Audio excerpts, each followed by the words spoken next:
आज की इस वीडियो में हम देखने वाले हैं एनआईओएस 12th क्लास अकाउंट के मोस्ट इंपोर्टेंट क्वेश्चंस। इस वीडियो के अंदर मैं आपको 3 बताने वाली हूँ न्यूमेरिकल क्वेश्चंस यानी कि प्रैक्टिकल क्वेश्चंस, जहां पर बच्चे अच्छे से मार्क्स गेन कर सकते हैं क्योंकि आपको ये पता है कि यही फॉर्मेट के साथ सेम क्वेश्चन आने वाले हैं। ठीक है, तो अगर आपको ये पता चल जाए प्लस आपको वो क्वेश्चन सॉल्व करने भी आ जाए तो आप आसानी से इसमें मार्क्स ले सकते हैं। सेकंड, हम देखेंगे आपका क्वेश्चन पेपर, किस तरीके के क्वेश्चन पूछे जाएंगे, कैसे आपको क्वेश्चन को सॉल्व करना है, ये भी हम देखेंगे। उसके साथ साथ में लास्ट में आपको कुछ ऐसी टिप्स बताने वाली हूँ जो कि आपके अकाउंट के एग्जाम में आपको जानना बहुत जरूरी है, क्योंकि उन छोटी छोटी गलतियों की वजह से आपके मार्क्स कट जाते हैं। आंसर करेक्ट होगा फिर भी मार्क्स कट जाते हैं। ठीक है, कहाँ आप गलती करते हैं तो वीडियो को आपको क्या करना है, आंसर देखना है। मेरी कोशिश रहती है कि मैं एक क्वेश्चन से दूसरे क्वेश्चन पे भी जाती हूँ ना, तो उसका जो पार्ट रहता है वो भी कट कर देती हूँ। तो आपको इतना करना है कि प्लीज वीडियो को आंसर देखना है। ठीक है, अगर आप इतनी शॉर्ट वीडियो को भी क्या करेंगे, स्किप करके देखते हैं तो फिर कॉन्सेप्ट क्लियर नहीं होता। ठीक है, सबसे पहला इंपॉर्टेंट क्वेश्चन जो कि आपको आपके पेपर में 100% देखने को मिलेगा वो है ट्रेडिंग एंड पीएनएल अकाउंट। ठीक है, जहां से आपको ट्रेडिंग अकाउंट बनाने के लिए आएगा, पीएनएल अकाउंट बनाने के लिए आएगा और बैलेंस शीट बनाने के लिए आएगी। अब आपको क्या करना है, देखो ट्रेडिंग अकाउंट देख के बच्चे क्या करते हैं या कुछ एडजस्टमेंट वगैरह देख के परेशान हो जाते हैं। ठीक है, छोटी छोटी गलतियां कर देते हैं। Trading and PNL account basically है क्या, तो इसको इस तरह सिंपल समझो कि मान लो आपकी एक शॉप है। ठीक है, आपने कितना सामान बेचा, ठीक है, कितना सामान आपने सेल किया और कितना सामान आपने खरीदा। ठीक है, कितना आपने परचेज किया, कितना सेल किया, उसके बाद आपको लास्ट में कितना पैसा बचा आपके पास या प्रॉफिट बचा। ठीक है, वो ही बेसिकली इसमें क्या होता है, हमारे अकाउंट में होता है। बस इसे थोड़ा सा सिस्टमेटिक वे में करते हैं। ठीक है, प्रॉपर वे में इसको किया जाता है। तो यही हमारा क्या होगा, ट्रेडिंग पीएनएल अकाउंट के अंदर होगा। ठीक है, अप्रैल 2025 में जो पेपर आया था, क्वेश्चन पेपर आया था एनआईओएस में 12th क्लास अकाउंट का, उसी का मैं एक क्वेश्चन आपको सॉल्व कराऊंगी और आप देखना कितनी इजीली आप इस क्वेश्चन को सॉल्व कर पाएंगे। पहले आप फॉर्मेट समझ लो। ठीक है, मैं ये नहीं कह रही कि बुक का डायरेक्टली फॉर्मेट रट के चले जाओ, नहीं, आप पहले कॉन्सेप्ट क्लियर करो। ठीक है, ट्रेडिंग अकाउंट बनता है, इसमें सबसे पहले आपको ऊपर लिखना है trading account for the year ending. ठीक है, जो भी ईयर होगा वो यहाँ पर लिख देना है आपको। अब उसके बाद में यहाँ पर आपको डेबिट लिखना है। ठीक है, और यहाँ आपको क्रेडिट लिखना है। यहाँ आपको सेम फॉर्मेट बनाना है। तो जितनी भी आप सेल करते हैं कहाँ जाती है, क्रेडिट साइड जाती है। प्लस कोई सेल अगर रिटर्न हो जाती है तो वो यहाँ से क्या हो जाती है, माइनस हो जाती है। ठीक है, कोई सेल्स आपने रिटर्न कर दी। ठीक है, मतलब आपने किसी को कोई सामान सेल किया, उसमें से उसने कुछ जो सामान थे, कुछ गुड्स थे, वो क्या कर दिए, वापस कर दिए। तो जो सेल रिटर्न अगर आपको ट्रायल बैलेंस के अंदर दे रखी होती है तो वो यहाँ से माइनस हो जाएगी। ठीक है, फिर आते हैं क्लोजिंग स्टॉक। ठीक है, क्लोजिंग स्टॉक आपके इधर आ जाएंगे। उसके बाद इधर की साइड में अगर हम डेबिट साइड की बात करें ट्रेडिंग अकाउंट के अंदर, तो यहाँ पर ओपनिंग स्टॉक आ, समझो कि लास्ट ईयर का जो प्रोडक्ट है, कुछ बचा हुआ गुड्स है, वो आपके पास पड़े हैं, तो वो हमारे नेक्स्ट ईयर के लिए क्या हो जाएंगे, ओपनिंग स्टॉक हो जाएंगे। वो स्टॉक है, प्लस आपने कुछ और सामान परचेज किया। ऐसे तो है नहीं कि पिछले साल का जो सामान बचा हुआ है आप उसी को सेल करेंगे, कुछ सामान आप न्यू और भी लेकर आएंगे। ठीक है, तो वो आपने परचेज किया, वो आपने यहाँ पर लिख दिया। प्लस आपने उसमें से क्या किया कि कुछ परचेज आपने क्या कर दी, रिटर्न कर दी। कुछ प्रोडक्ट आपको अच्छे नहीं लगे या मार्केट में डिमांड नहीं थी, ऐसे समझ लो, तो आपने रिटर्न कर दिया, तो वो इसमें से क्या हो जाएंगे, माइनस हो जाएंगे। अब यहाँ पर क्या होता है, जो एक्सपेंस होते हैं ना, ये होते हैं हमारे डायरेक्ट एक्सपेंस। डायरेक्ट एक्सपेंसेस को ऐसे समझो कि जो भी प्रोडक्ट को बनाने में खर्चा आ रहा है, ठीक है, डायरेक्ट खर्चा आ रहा है, उस प्रोडक्ट को तैयार करने में आएंगे, ट्रेडिंग अकाउंट के डेबिट साइड आ जाएंगे। जैसे कि वेजेस आप पे कर रहे हो, मान लो कि आपने क्या करना है कि आपकी शॉप में कुछ सामान इधर से उधर रखवाना है, फर्स्ट फ्लोर से सेकंड फ्लोर पर रखवाना है, जस्ट एग्जांपल। तो इसके लिए आप क्या करोगे, दो तीन पर्सन को बुलाओगे और उनको वेजेस दे दोगे। ठीक है, अब 2 दिन के काम के लिए उन्हें आप सैलरी पे तो रखोगे नहीं। ठीक है, ऐसा तो है नहीं कि आपने सैलरी पे उस पर्सन को रखा है, वो हर मंथ सैलरी जा रही है, वो आपका क्या डायरेक्ट खर्चा है। किस लिए आ रहा है, उस सामान पे आ रहा है। ठीक है, जो सामान आपका तैयार हो रहा है ना, फाइनल जो सामान तैयार हो रहा है उस पर जो खर्चा हो रहा है वो हमारे क्या डायरेक्ट एक्सपेंस है। तो वेजेस हमने ऐड कर दी। यहाँ पर कैरिज है, ठीक है, कोई कैरिज है, फ्रेट है, फैक्ट्री एक्सपेंस है, या हम कह सकते हैं ट्रेड एक्सपेंस है, सबका हो जाएगा इसमें। ठीक है, ट्रेड एक्सपेंस इसके अंदर आ जाएगा। उसके साथ साथ फ्यूल एंड पावर है। ठीक है, तो ये आपके क्या आ जाएंगे, डायरेक्ट खर्चे होते हैं जो आते हैं आपके कहाँ पर, ट्रेडिंग एंड पीएनएल के डेबिट साइड। हमें ये तो पता चल गया कि इसके अंदर ये सब आता है। अब हमें इससे क्या पता चलता है, इससे हमें ये पता चलता है कि हमारा जो प्रोडक्ट है, हमने जो सेल किया है, उसको सेल करने पे हमें प्रॉफिट हुआ है या लॉस हुआ है। ठीक है, ट्रेडिंग का सिर्फ इतना ही काम होता है, हमें देखना होता है कि हमने जो सामान सेल किया है उस पर हमें प्रॉफिट हुआ है या लॉस हुआ है। अगर इस साइड का बैलेंस क्या होगा, ज्यादा होगा, ठीक है, इस साइड का बैलेंस ज्यादा होगा और इस साइड का बैलेंस टोटल करने पे कम आएगा, तो यहाँ पर इन दोनों का जो डिफरेंस आएगा वो आपका क्या होगा, ग्रोस प्रॉफिट होगा। क्या होगा, ग्रोस प्रॉफिट। लेकिन अगर इस साइड क्या होगा, ज्यादा बैलेंस आएगा और इधर की तरफ कम बैलेंस आएगा, तो यहाँ पर क्या आएगा, लॉस आएगा। ठीक है, ग्रोस लॉस आएगा। इतना तो पक्का है कि आपको ट्रेडिंग अकाउंट तो समझ में आ गया। ठीक है, इसे आप ऐसे ही समझ के चलना। ठीक है, उसके बाद में हम पीएनएल अकाउंट की बात कर लेते हैं, प्रॉफिट एंड लॉस। अब जो प्रॉफिट एंड लॉस अकाउंट होता है ये हमें एक्चुअल बताता है कि हमारा प्रॉफिट कितना हुआ है, ठीक है, हमारा प्रॉफिट हुआ है या नहीं हुआ है, ये हमें फाइनल बताता है। क्योंकि इसमें से क्या होता है कि हमारे जो इनडायरेक्ट एक्सपेंस होते हैं वो हम क्या कर देते हैं, लेस कर देते हैं। ट्रेडिंग अकाउंट के अंदर हम क्या देख रहे थे कि जो भी आपके सामान को तैयार करने में खर्च आ रहे हैं, डायरेक्ट एक्सपेंस हो रहे हैं, वो हमारे ट्रेडिंग अकाउंट में जाते थे। अब उसे हम सेल करेंगे, ठीक है, अब उसे सेल करते टाइम जो भी प्रोडक्ट में खर्चे आएंगे वो हम क्या करेंगे, यहाँ पीएनएल अकाउंट में डालेंगे। तो है नहीं कि हर सामान आपका फैक्ट्री से जाता है, उसके लिए आप क्या करेंगे, कहीं ना कहीं पर रेंट पे कोई ना कोई शोरूम वगैरह भी लेंगे, तो वहां पर आप क्या करेंगे, उसकी जो पेमेंट होगी उसका रेंट भी पे करेंगे, ठीक है।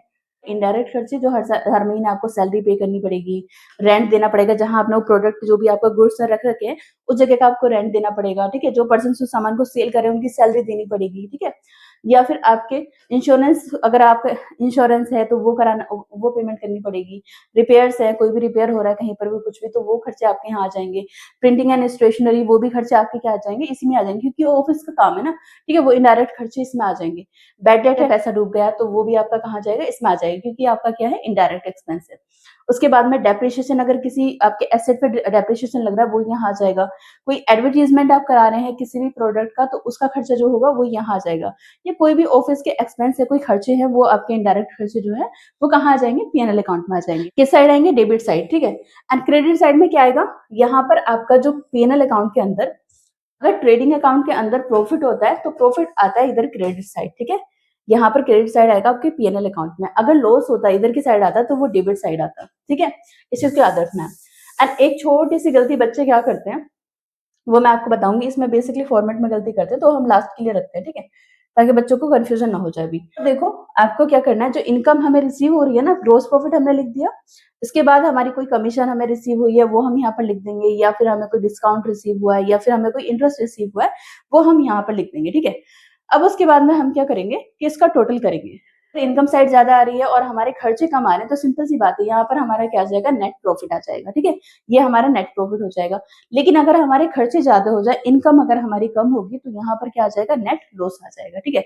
लॉस अगर आएगा, अगर हमें लॉस हो रहा है तो भी, अगर प्रॉफिट हो रहा है तो भी, कहाँ जाएगा, वो बैलेंस शीट के अंदर गया। कि हमारा ट्रेडिंग अकाउंट किस लिए होता है, ये पता करने के लिए कि हमारा जो प्रोडक्ट है वो सेल हुआ है तो उससे हमें कितनी इनकम हुई है, ठीक है, उससे हमें प्रॉफिट हुआ है या नहीं हुआ है। पीएनएल अकाउंट हमें बताता है कि एक्चुअल हमें प्रॉफिट हुआ कितना है, ठीक है, इनडायरेक्ट एक्सपेंस माइनस करके। बैलेंस शीट हमारी क्या कहती है, balance sheet as on, balance sheet का फॉर्मेट सेम आपको रखना है। बैलेंस शीट में क्या होते हैं, दो साइड होती है, एक होती है हमारे एसेट और एक क्या होता है, हमारे लायबिलिटीज। अब इनमें दोनों में क्या होता है, इसका मतलब होता है, लायबिलिटीज मतलब हमें कितना पैसा देना है, ठीक है, देना कितना है, और यहाँ मतलब होता है कि हमें पैसा लेना कितना है, ठीक है, कितना पैसा हमें क्या करना है, लेना है, या फिर हमारे पास है, ठीक है। जैसे कि सन्डी डेटर्स हैं, मतलब हमने किसी को सामान उधार सेल किया था, इनसे हमारे पैसे, हमारे पास कितने रुपए आने हैं, मान लो इनके पास हमारे पास 20,000 रुपए आने, तो ये क्या है, हमारे पास आने हैं, हमें लेना है। लेकिन क्लोजिंग स्टॉक जो है वो हमारा स्टॉक पड़ा हुआ है, ये हमारे एसेट है।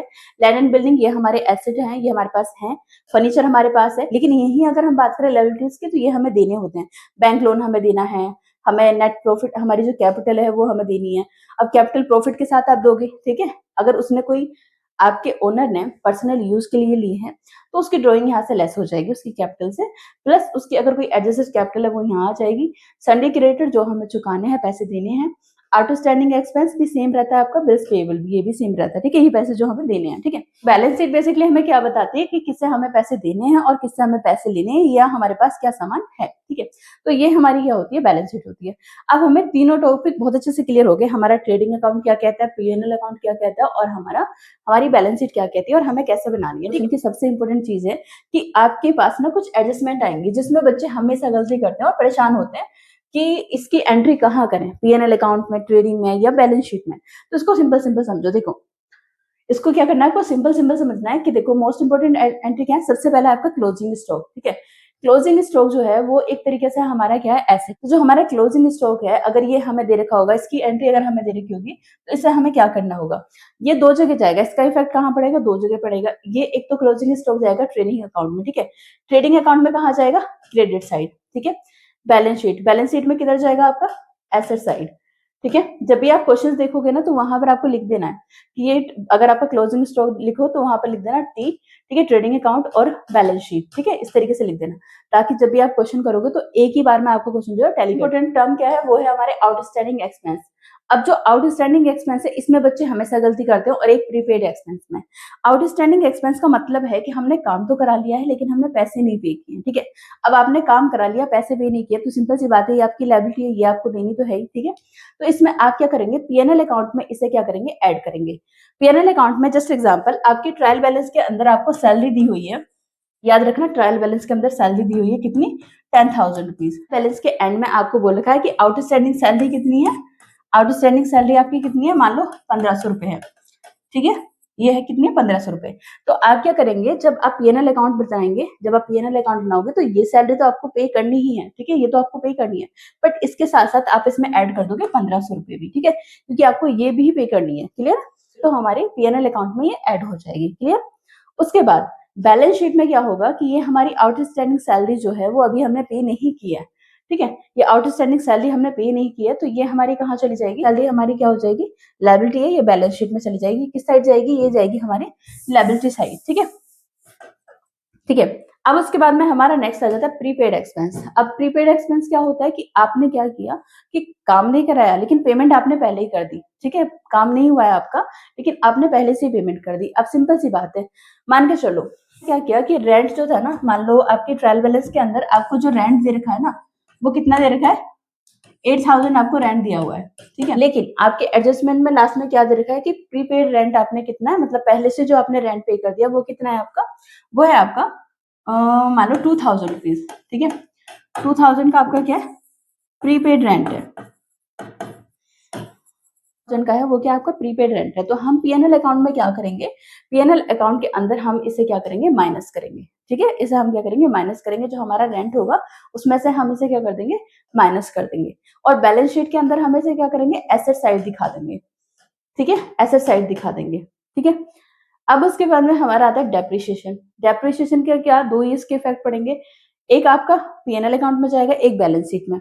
पीएनएल अकाउंट में जो भी डेप्रिसिएशन कैलकुलेट करने के बाद किसी आपके फर्नीचर पे या फिर जो भी एसेट है आपका उस पे आ रहा है, उस अमाउंट को हम पीएनएल अकाउंट में के बाद बैलेंस शीट में एसेट साइड आपको क्या करना है, बैलेंस शीट में आपको एसेट साइड क्या करना है, जो भी आपका फर्नीचर पे अगर आपका डेप्रिसिएशन था तो फर्नीचर में से आपको क्या करना है, फर्नीचर में से आपको क्या कर देना, लेस कर देना जो भी आपका डेप्रिसिएशन लगा है, कहाँ, बैलेंस शीट के अंदर, ठीक है, क्लियर हुआ। अब सबसे ही इंपॉर्टेंट यहाँ पर एग्जामिनर क्या करता है, ट्विस्ट डालता है क्वेश्चन के अंदर। देखो आप देखोगे यहाँ पर आपका है क्वेश्चन नंबर, आपकी जो एडजस्टमेंट है वो है 5, ठीक है। इसमें क्या आपको दे रखा है, इसमें बोल रखा है कि बैड डेट और प्रोविजन, दोनों में क्या डिफरेंस, दोनों में डिफरेंस ये है कि अगर आपकी ट्रायल बैलेंस के अंदर, किसके अंदर, ट्रायल बैलेंस के अंदर अगर आपको यहाँ पर बैड डेट दिया है, ठीक है, अगर आपको बैड डेट दिया है सिर्फ ट्रायल बैलेंस के अंदर, ठीक है, लास्ट में एडजस्टमेंट में नहीं दे रखा कि प्रोविजन बनाना है, आपको यहाँ पर क्या दिया हुआ है, बैड डेट दिया हुआ है, इसका मतलब ये पैसा डूब चुका है और इसको आपको क्या करना है, पीएनएल अकाउंट में डायरेक्टली से आप क्या करेंगे, लिख देंगे। लेकिन बैलेंस शीट के अंदर ये डेटर में से माइनस नहीं होगा, ठीक है, ये आपके डेटर में से, बैलेंस शीट में से माइनस नहीं होगा। बच्चे इसमें गलती क्या कर देते हैं, एक दो आपकी जो प्रोविजन वाली एंट्री देख लेते हैं, प्रोविजन वाली, और बच्चे क्या करेंगे, गलती हमेशा क्या करेंगे कि डेटर में से इसको माइनस कर देते हैं, बैड डेट करेंगे, माइनस करेंगे, जिसकी वजह से आंसर करेक्ट नहीं आता, फिर बच्चे होते परेशान। तो आपको क्या करना है, अगर आपको अलग से प्रोविजन बनाने के लिए दिया जा रहा है, ठीक है, तो जो बैड डेट किया हुआ पैसा है वो तो आपको लेस नहीं करना डेटर में से, कौन सा लेस करना है, जो आपने प्रोविजन बनाया, जो आपको प्रोविजन बनाने के लिए दिया गया है, ठीक है। अब आपके ही प्रीवियस ईयर के क्वेश्चन पेपर का, आपका ही अप्रैल 2025 का क्वेश्चन पेपर है, उसमें आप जाके 34 नंबर का क्वेश्चन देख लो, यही क्वेश्चन आपको दे रखा है, ठीक है। अब हम इसको सॉल्व करेंगे आपके सामने कि किस तरीके से आपका ये इसका आंसर आएगा, ठीक है, और कैसे कैसे ये आंसर आपको करना होगा। आपको क्या बोल रखा है यहाँ पर, सबसे पहले ये देखो कि आपको एक ट्रायल बैलेंस गिवन है और आपको प्रिपेयर करना है ट्रेडिंग पीएनएल अकाउंट और आपको बैलेंस शीट भी बनानी है, ठीक है, किसके लिए, एज ऑन 31 मार्च। अब आपको क्या क्या गिवन है वो भी देख लेते हैं हम लोग, क्या क्या गिवन है हमें यहाँ पर वो भी देख लेते हैं। हमें दिया हुआ है 1 अप्रैल को दिया हुआ है, तो ये हमारा क्या होगा, ओपनिंग स्टॉक होगा। 31 अगर हमें ऐसे ओपनिंग स्टॉक या क्लोजिंग स्टॉक भी नहीं दिया है ना, जो ट्रायल बैलेंस के अंदर दिया है वो हमारा क्या हो गया, ओपनिंग स्टॉक हो गया। जो लास्ट में एडजस्टमेंट में दिया होता है वो हमारा क्या होता है, क्लोजिंग स्टॉक होता है, या उसके आगे लिखा होगा कि 31 मार्च, इस तरीके से एंड में दिया होता है, और ये 1 अप्रैल को दिया होता है, ठीक है। और जो हमारा ओपनिंग स्टॉक कितना है, 44 का है, ठीक है। अब आपको पता है कि ओपनिंग स्टॉक जो होता है वो कहाँ जाता है, वो हमारे ट्रेडिंग अकाउंट में जाएगा, ओपनिंग स्टॉक ट्रेडिंग अकाउंट में जाएगा, परचेसेस भी हमारे ट्रेडिंग अकाउंट में जाएंगी, कैरीज इनवर्ड है, ये भी हमारा ट्रेडिंग अकाउंट में जाएगा। वेजेस भी हमारी कहाँ जाएंगी, ट्रेडिंग अकाउंट में जाएंगी। ठीक है, इनकी कोई भी एंट्री और अदर किसी अकाउंट में नहीं है, ये डायरेक्टली ट्रेडिंग अकाउंट में जाएंगी। ठीक है, अब जैसे कि मैंने आपको बताया था रिपेयर, रेंट, ठीक है, ये दोनों हमारे क्या है, इनडायरेक्ट एक्सपेंस है, तो ये हमारे कहाँ जाएंगे, पीएनएल में जाएंगे। ट्रेड एक्सपेंस आपका क्या डायरेक्ट खर्चा है, तो ये हमारा कहाँ जाएगा, ये ट्रेडिंग में जाएगा। बैड डेट हमारा इनडायरेक्ट खर्चा है, ये हमारा कहाँ जाएगा, पीएनएल में जाएगा। अब जो हमारे सन्डी डेटर हैं, ये हमारे क्या है, हमारे एसेट है, तो इसकी एंट्री ना तो पीएनएल अकाउंट में है और ना ही हमारे ट्रेडिंग अकाउंट में है, क्योंकि ये तो हमारा पैसा आना है ना, तो ये तो हमारा डेट, ये तो हमारा एसेट हो, तो ये हमारे कहाँ जाएंगे, ये हमारे जाएंगे डायरेक्ट बैलेंस शीट में। ठीक है, बैलेंस शीट में और कहीं पर भी इसकी एंट्री नहीं है। लैंड एंड बिल्डिंग भी हमारे कहाँ जाएंगे, बैलेंस शीट में जाएंगे। ठीक है, कैश एट बैंक भी बैलेंस शीट में जाएगा, हमें पता ही है इसकी और कहीं एंट्री नहीं है। सन्डी क्रेडिटर हमारे क्या है, लायबिलिटी है। क्रेडिटर है वो, तो हमारी सेल कितने की हुई है, 1,40,000 की, ये हमारे कहाँ जाएगा, ट्रेडिंग में जाएगा। सन्डी क्रेडिटर हमारे क्या है, लायबिलिटी है, तो ये हमारे कहाँ जाएगी, बैलेंस शीट में, कहाँ जाएगी, लायबिलिटी साइड में। कैपिटल हमारे एक तरीके से बिजनेस की क्या है, लायबिलिटी है, तो ये भी आपकी बैलेंस शीट में कहाँ जाएगी, लायबिलिटी साइड जाएगी। बैंक लोन भी हमारा क्या है, हमारी एक लायबिलिटी है, तो ये भी हमारी बैलेंस शीट में ही जाएगी, इसकी और कोई एडजस्टमेंट कहीं और नहीं होगी। क्लियर, नोटिस की होगी कि आपका जो क्वेश्चन पेपर है अब क्या है, वो काफी इजी दे दिया है, क्योंकि ये 5 मार्क्स में क्वेश्चन पूछ रखा है आपसे। ठीक है, 5 मार्क्स में क्वेश्चन पूछ रखा है, तो वो इतनी लंबी चौड़ी आपको एडजस्टमेंट नहीं देंगे जिससे बच्चा सिर्फ उसी को करने बैठ जाए। ठीक है, ये ज्यादा कंफ्यूज हो, तो 5 मार्क्स में आपको एक सिंपल सी 2 या 3 एडजस्टमेंट आएंगी, इससे ज्यादा कुछ नहीं आने वाला। ठीक है, तो यहाँ पर एडजस्टमेंट में क्या दे रखा है कि stock as on 31 March 2024 was 38,000। इसका मतलब ये है कि आपका जो स्टॉक है, जो आपका क्लोजिंग स्टॉक है, वो कितना है हमारा, 38,000 का। अब यहाँ पर एक सिर्फ छोटी सी एडजस्टमेंट दी हुई है, वो है आउटस्टैंडिंग वर 1500। अब ये हमारी क्या है, वेजेस हमारी क्या है, आउटस्टैंडिंग है। ठीक है, आउटस्टैंडिंग वेजेस मतलब हमारी लायबिलिटी है। ठीक है, तो ये आउटस्टैंडिंग वेजेस का हमने देखा था, अभी एडजस्टमेंट देखी थी हमने, कि अगर आउटस्टैंडिंग एक्सपेंस होगा तो हमारे मेन एक्सपेंस में, हमारे मेन एक्सपेंस में क्या हो जाएगा, ऐड हो जाएगा। ठीक है, अब हम इसे करते हैं, हमारा ट्रेडिंग अकाउंट बनाते हैं। ठीक है, ट्रेडिंग अकाउंट बना दिया। ठीक है, ये मान लो आपका ट्रेडिंग अकाउंट बन गया। आपको प्रॉपर आपका फॉर्मेट बनाना है।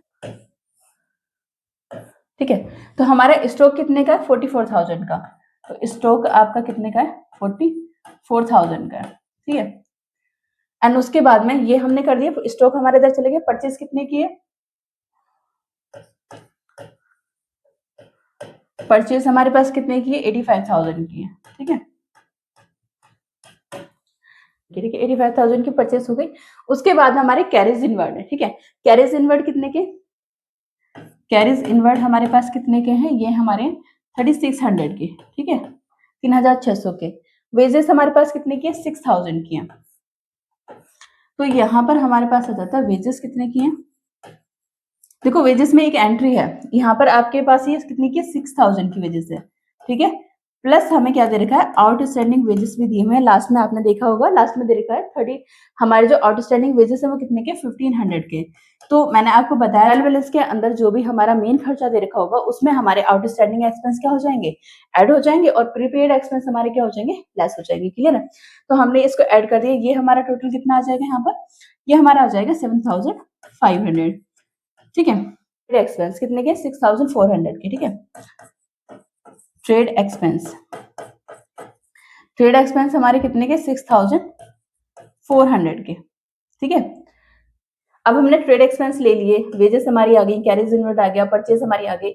अब हमारे पास रेंट एंड रिपेयर बचा, तो ये हमारे कहाँ जाएंगे, पीएनएल अकाउंट में। ठीक है, मान लो मैं पीएनएल अकाउंट, ट्रेडिंग अकाउंट में चला गया। सन्डे, देखो बैड डेट हमारे इसमें नहीं जाएंगे, डेटर्स नहीं जाएंगे, सन्डे डेट नहीं जाएंगे, ये इनमें से और कुछ नहीं जाएगा, हमारी जाएगी डायरेक्टली सेल। ठीक है, सेल कितने की है, 1,40,000 की है, तो हमारी जो सेल होगी वो कितने की है, 1,40,000 की है। ठीक है, 1,40,000 की हमारी सेल है, और उसके बाद हमारे क्लोजिंग स्टॉक कितने के, 38,000 के। तो हमारे क्लोजिंग स्टॉक जो है वो कितने के, 38,000 के। ठीक है, अब हमें क्या करना है कि इसमें और कोई भी खर्चा हमारा इसमें नहीं जाएगा। फिर भी आपको एक गलती नहीं करनी है कि डायरेक्टली इसको क्लोज नहीं करना है, आपको पहले देख लेना है, पेंसिल से चाहो तो क्लोज कर देना, टोटल अमाउंट लिख लेना यहाँ पर।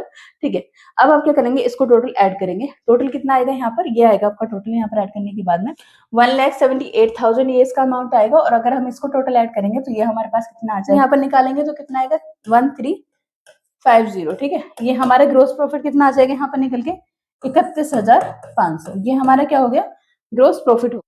ये आपका इसका क्या आ जाएगा, टोटल अमाउंट आ जाएगा 1,78,000, ठीक है। हमारा क्या हो गया, ये हमारा हो गया इसका ट्रेडिंग अकाउंट, ठीक है। हमारा ट्रेडिंग अकाउंट बना लिया, ठीक है। ट्रेडिंग अकाउंट बना लिया, उससे हमारा ग्रोस प्रॉफिट कितना आ रहा है, ग्रोस प्रॉफिट अभी हम कर देते पीएनएल अकाउंट में ट्रांसफर, ठीक है। हम बना लेते हैं हमारा पीएनएल अकाउंट हो जाएगा, ठीक है। इसमें भी वही डेबिट साइड और यहाँ पर भी आपका क्रेडिट साइड, ठीक है। अब देखो हमारे क्योंकि ग्रोस प्रॉफिट हुआ था, ठीक है, कितना हुआ था 31,500 का, तो हम क्या करेंगे, ग्रोस प्रॉफिट आपका क्या लिख लेंगे 31,500 यहाँ पर लिख लेंगे, ठीक है। यहाँ से मुझे हटाना पड़ा है, अभी अगर आप चाहो तो मैं दिखा दूंगी इसको, जो लिखा हुआ है, ठीक है, हमने सॉल्व किया था। आप इसे चाहो तो नोट कर लेना, ठीक है, इसको साथ के साथ नोट करते जाओ, ठीक है। अब हमारा ग्रोस प्रॉफिट तो आ गया 31,500 का। अब इसके बाद हमारे डायरेक्ट एक्सपेंस क्या क्या है, इसके अंदर हमारे देखो हमने ओपनिंग स्टॉक की एंट्री कर दी थी, हमने परचेसेस भी कर दिए थे, कैरीज इनवर्ड भी कर दिया था, वेजेस भी हमारे चले गए थे, ट्रेड एक्सपेंस भी हमारा चला गया था। अब हमारे पास और क्लोजिंग स्टॉक की भी हमने एंट्री कर दी थी। अब हमारे पास और हमारे लास्ट में जो वेजेस है 1500 के, वो भी हमने यहाँ पर एडजस्टमेंट कर दिए थे, ठीक है। ठीक है, सैलरी तो हमें यहाँ पर गिवन नहीं है, तो सैलरी तो हम करेंगे नहीं, हमें रिपेयर्स दे रखे, ठीक है। रिपेयर्स कितने के, रिपेयर्स हमें दे रखे 4000 के। उसके बाद हमारा रेंट हमें कितने का दे रखा है, ठीक है, रेंट हमें गिवन है 4500 का, ठीक है। हमने रेंट की भी एंट्री कर दी, रिपेयर की भी एंट्री कर दी। अब हमारे पास बेड डेट है, कितना है हमारा बेड डेट, बेड डेट, ठीक है। बेड डेट हमारा कितना है 2500 का, ठीक है। 2500 का हमारा बेड डेट है, हमने बेड डेट की भी एंट्री कर दी, सैलरी डेटर, ये सब चीज की तो एंट्री अब हमारी और यहाँ पर कहीं है नहीं, ठीक है। अब हमारे पीएनएल अकाउंट में इससे ज्यादा हमें कुछ एंट्री नहीं करनी है, क्योंकि इससे ज्यादा कुछ है ही नहीं, ठीक है, कोई खर्चा ही नहीं है इससे ज्यादा। अब हम क्या करेंगे, टोटल तो देखो हमारे इधर तो ग्रोस प्रॉफिट है 31,500 का, तो वो तो उतना ही रहेगा। अब हम देख लेते हैं हमारे इसका टोटल अमाउंट कितना आता है, तो 8,500 एंड उसके बाद में ये कितना आ जाएगा हमारे, इसको टोटल ऐड करने के बाद में हमारा कितना आ जाएगा 11,000 आ रहा है, ठीक है। इसमें से 31,000 में से 31,500 में से हम क्या करेंगे 11,000 लेस करेंगे, तो हमारा नेट प्रॉफिट कितना आएगा 20,500। अब ये जो नेट प्रॉफिट है ये हमारा कहाँ जाएगा, बैलेंस शीट के अंदर। तो हमें पता है कि इसके अंदर से यानी कि पीएनएल अकाउंट में से हमारा ग्रोस प्रॉफिट या फिर रिपेयर्स, रेंट कुछ भी नहीं जाएगा, इसमें से तो कुछ एंट्री नहीं होने वाली, क्या जाएगा नेट प्रॉफिट, ठीक है। तो नेट प्रॉफिट कितना जाएगा हमारा 20,500, ये हमारा जाएगा बैलेंस शीट के अंदर। इसके साथ साथ अगर हम बात करें ट्रेडिंग अकाउंट की, ये दो तीन चीजें आपको पता चल जाए तो फिर आप आराम से इसका जो क्वेश्चन है उसका आंसर आप आराम से कर पाओगे। तो एक तो हमारा क्लोजिंग स्टॉक कहाँ जाएगा, हमारे बैलेंस शीट के अंदर जाएगा, जैसे कि हमने बात करी थी, स्टार्टिंग की एंट्री हमने देखी थी, क्लोजिंग स्टॉक बैलेंस शीट में जाएगा। उसके साथ साथ हमारी जो आउटस्टैंडिंग वेजेस है ना 1500 की, ये वाली भी हमारी क्या लायबिलिटी है, तो ये लायबिलिटी साइड हमारे क्या जाएंगे 1500 जाएंगे। इससे अलग कुछ भी एक भी सिंगल एंट्री हमारे बैलेंस शीट में नहीं जाएगी। तो हमें पता है कि हमारे ट्रेडिंग अकाउंट से क्या जाएगा, outstanding salary plus closing stock, दो चीज तो हमारी कहाँ जाएंगी, बैलेंस शीट में जाएंगी, और उसके साथ साथ पीएनएल अकाउंट से हमारा नेट प्रॉफिट जाएगा। तीन चीज हमें पता है, तीनों का अमाउंट भी हमें पता है, ठीक है। ये आंसर और ये आंसर हमारा करेक्ट है या नहीं है, ये हमें हमारी बैलेंस शीट से पता चल जाता है। दोनों साइड का अगर बैलेंस इक्वल आ रहा है, अमाउंट सेम है, तो समझ लो हमारा आंसर क्या करेक्ट है। अब हम बना रहे हैं बैलेंस शीट। अब बैलेंस शीट में हमने देखा था कि हमारी तीन चीजें, एक तो हमारा जो ट्रेडिंग अकाउंट है, जो हमारा क्लोजिंग स्टॉक है, वो हमारा बैलेंस शीट में जाएगा, प्लस हमारा 1500 का जो आउटस्टैंडिंग एक्सपेंस जो लास्ट में दे रखा है अभी यहाँ पर, क्या है हमारा आउटस्टैंडिंग वेजेस, ठीक है। आउटस्टैंडिंग वेजेस कितने का है 1500 का, ये भी हमारा कहाँ जाएगा, बैलेंस शीट में जाएगा। उसके साथ साथ हमारा जो नेट प्रॉफिट था, नेट प्रॉफिट कितना निकला था हमारा 20,500 का, ये भी कहाँ जाएगा हमारे बैलेंस शीट में जाएगा। अब हम बना लेते हैं हमारी बैलेंस शीट। देखो जो हमारी बैलेंस शीट होगी उसमें हमें क्या करना है, मान लो ये हमारी बैलेंस शीट है, ये हमारे एसेट्स हैं, इधर की साइड हमारे एसेट्स हो गए और इधर की साइड हमारी क्या होगी, लायबिलिटीज होगी, और ये हमारा हो गया अमाउंट का, ठीक है, ये हमारा अमाउंट हो गया। अब हम क्या करते हैं, हमें पता है कि क्या क्या चीज इसमें आनी है, ठीक है। इन सब की एडजस्टमेंट हमारी हो चुकी है, हम आ जाते हैं हमारे सन्डी डेटर्स पे, ठीक है। हमारे यहाँ सन्डी डेटर्स, ठीक है, डेटर्स हमारे कितने के हैं, डेटर्स हमारे कितने के हैं 42,000 के, 42,000 के हमने डेटर्स लिख दिए, ठीक है। अब क्योंकि लैंड एंड बिल्डिंग हो गया या फिर आपके कोई भी फर्नीचर है, जैसे लैंड एंड बिल्डिंग है, तो इस पे कोई आपका डेप्रिसिएशन तो लग नहीं रहा है, तो इसको हम क्या कर देंगे, सेम जितना अमाउंट की है ये उतने के लिख देंगे 50,000 की, ठीक है। ये हमने क्या कर दिए यहाँ पर 50,000 की ये लिख दिए। ये भी हो गए, ये भी हो गए। कैश एट बैंक हमारा कितने का 50,000 का, ठीक है। कैश एंड बैंक हमारा कितने का है, 52,000 का। ये भी हमने क्या कर दिया यहाँ पर लिख दिया, ठीक है। Cash and bank, cash and bank हो गया। अब हमारी ये सेल्स, हम सेल्स की एडजस्टमेंट हम कहाँ कर चुके हैं, ट्रेडिंग अकाउंट के अंदर। अब हमारे सन्डे क्रेडिटर्स हैं, ठीक है। तो हमारे सन्डे क्रेडिटर्स की बात करें तो क्रेडिटर्स हमारे कहाँ पर जाएंगे, 36,000 के यहाँ लायबिलिटी साइड, क्योंकि हमारी ये देनदारी है। उसके बाद कैपिटल कितने की है, कैपिटल है हमारी 80,000 की, ठीक है। 80,000 की कैपिटल है, प्लस हमारा बैंक लोन कितने का है, बैंक लोन है आपका 44,000 का।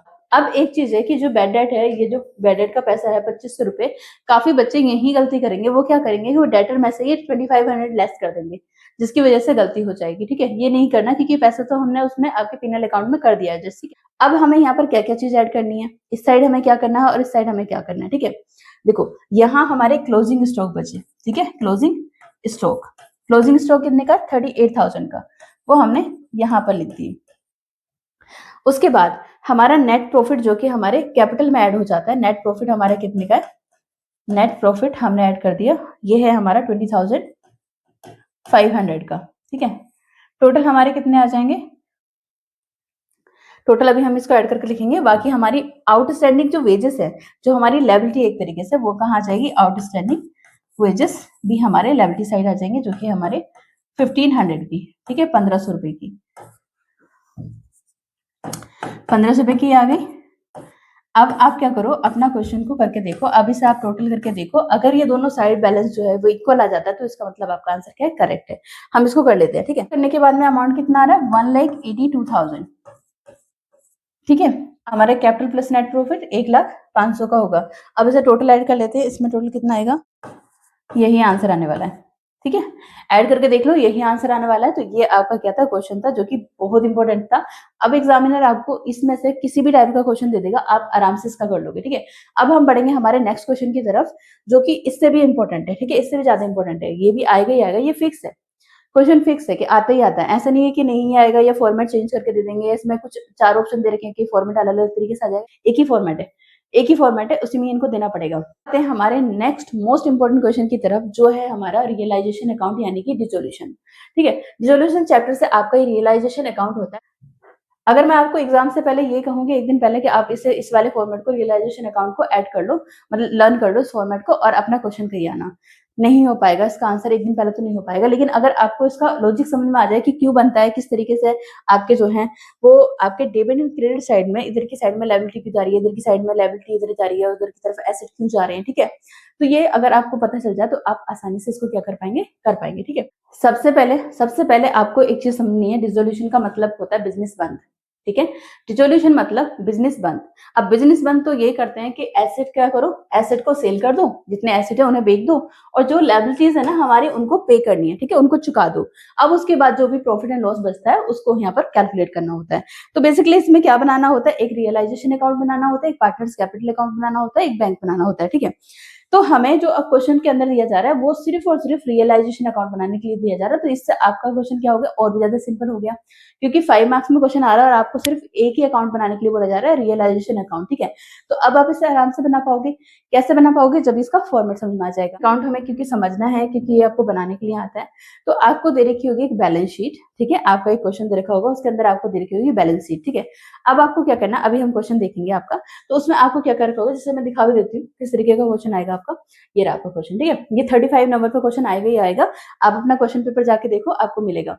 ऐसा आपको बैलेंस शीट दे रखी होगी, ठीक है, कि ये आपके एसेट्स हैं, ये आपकी लायबिलिटीज हैं, और उसके बाद में आपकी जो फर्म है वो क्या हो रही है, डिसॉल्व हो रही है, ठीक है, यानी कि फर्म बंद हो रही है। एसेट को क्या किया, सेल किया, सेल करने के बाद जो अमाउंट आया वो आपका कुछ ये आएगा, और जो लायबिलिटीज थी उन्हें सेटल कर दिया, जो पे कर दिया लायबिलिटीज वो इतने में करी है, जो यहाँ पर दे रखी है, ठीक है। क्रेडिटर वर सेटल 44,000, ठीक है, ये क्रेडिटर सेटल हुए, क्रेडिटर इसमें इतने में सेटल हुए। क्या बोल रखा है कि प्रिपेयर रियलाइजेशन अकाउंट।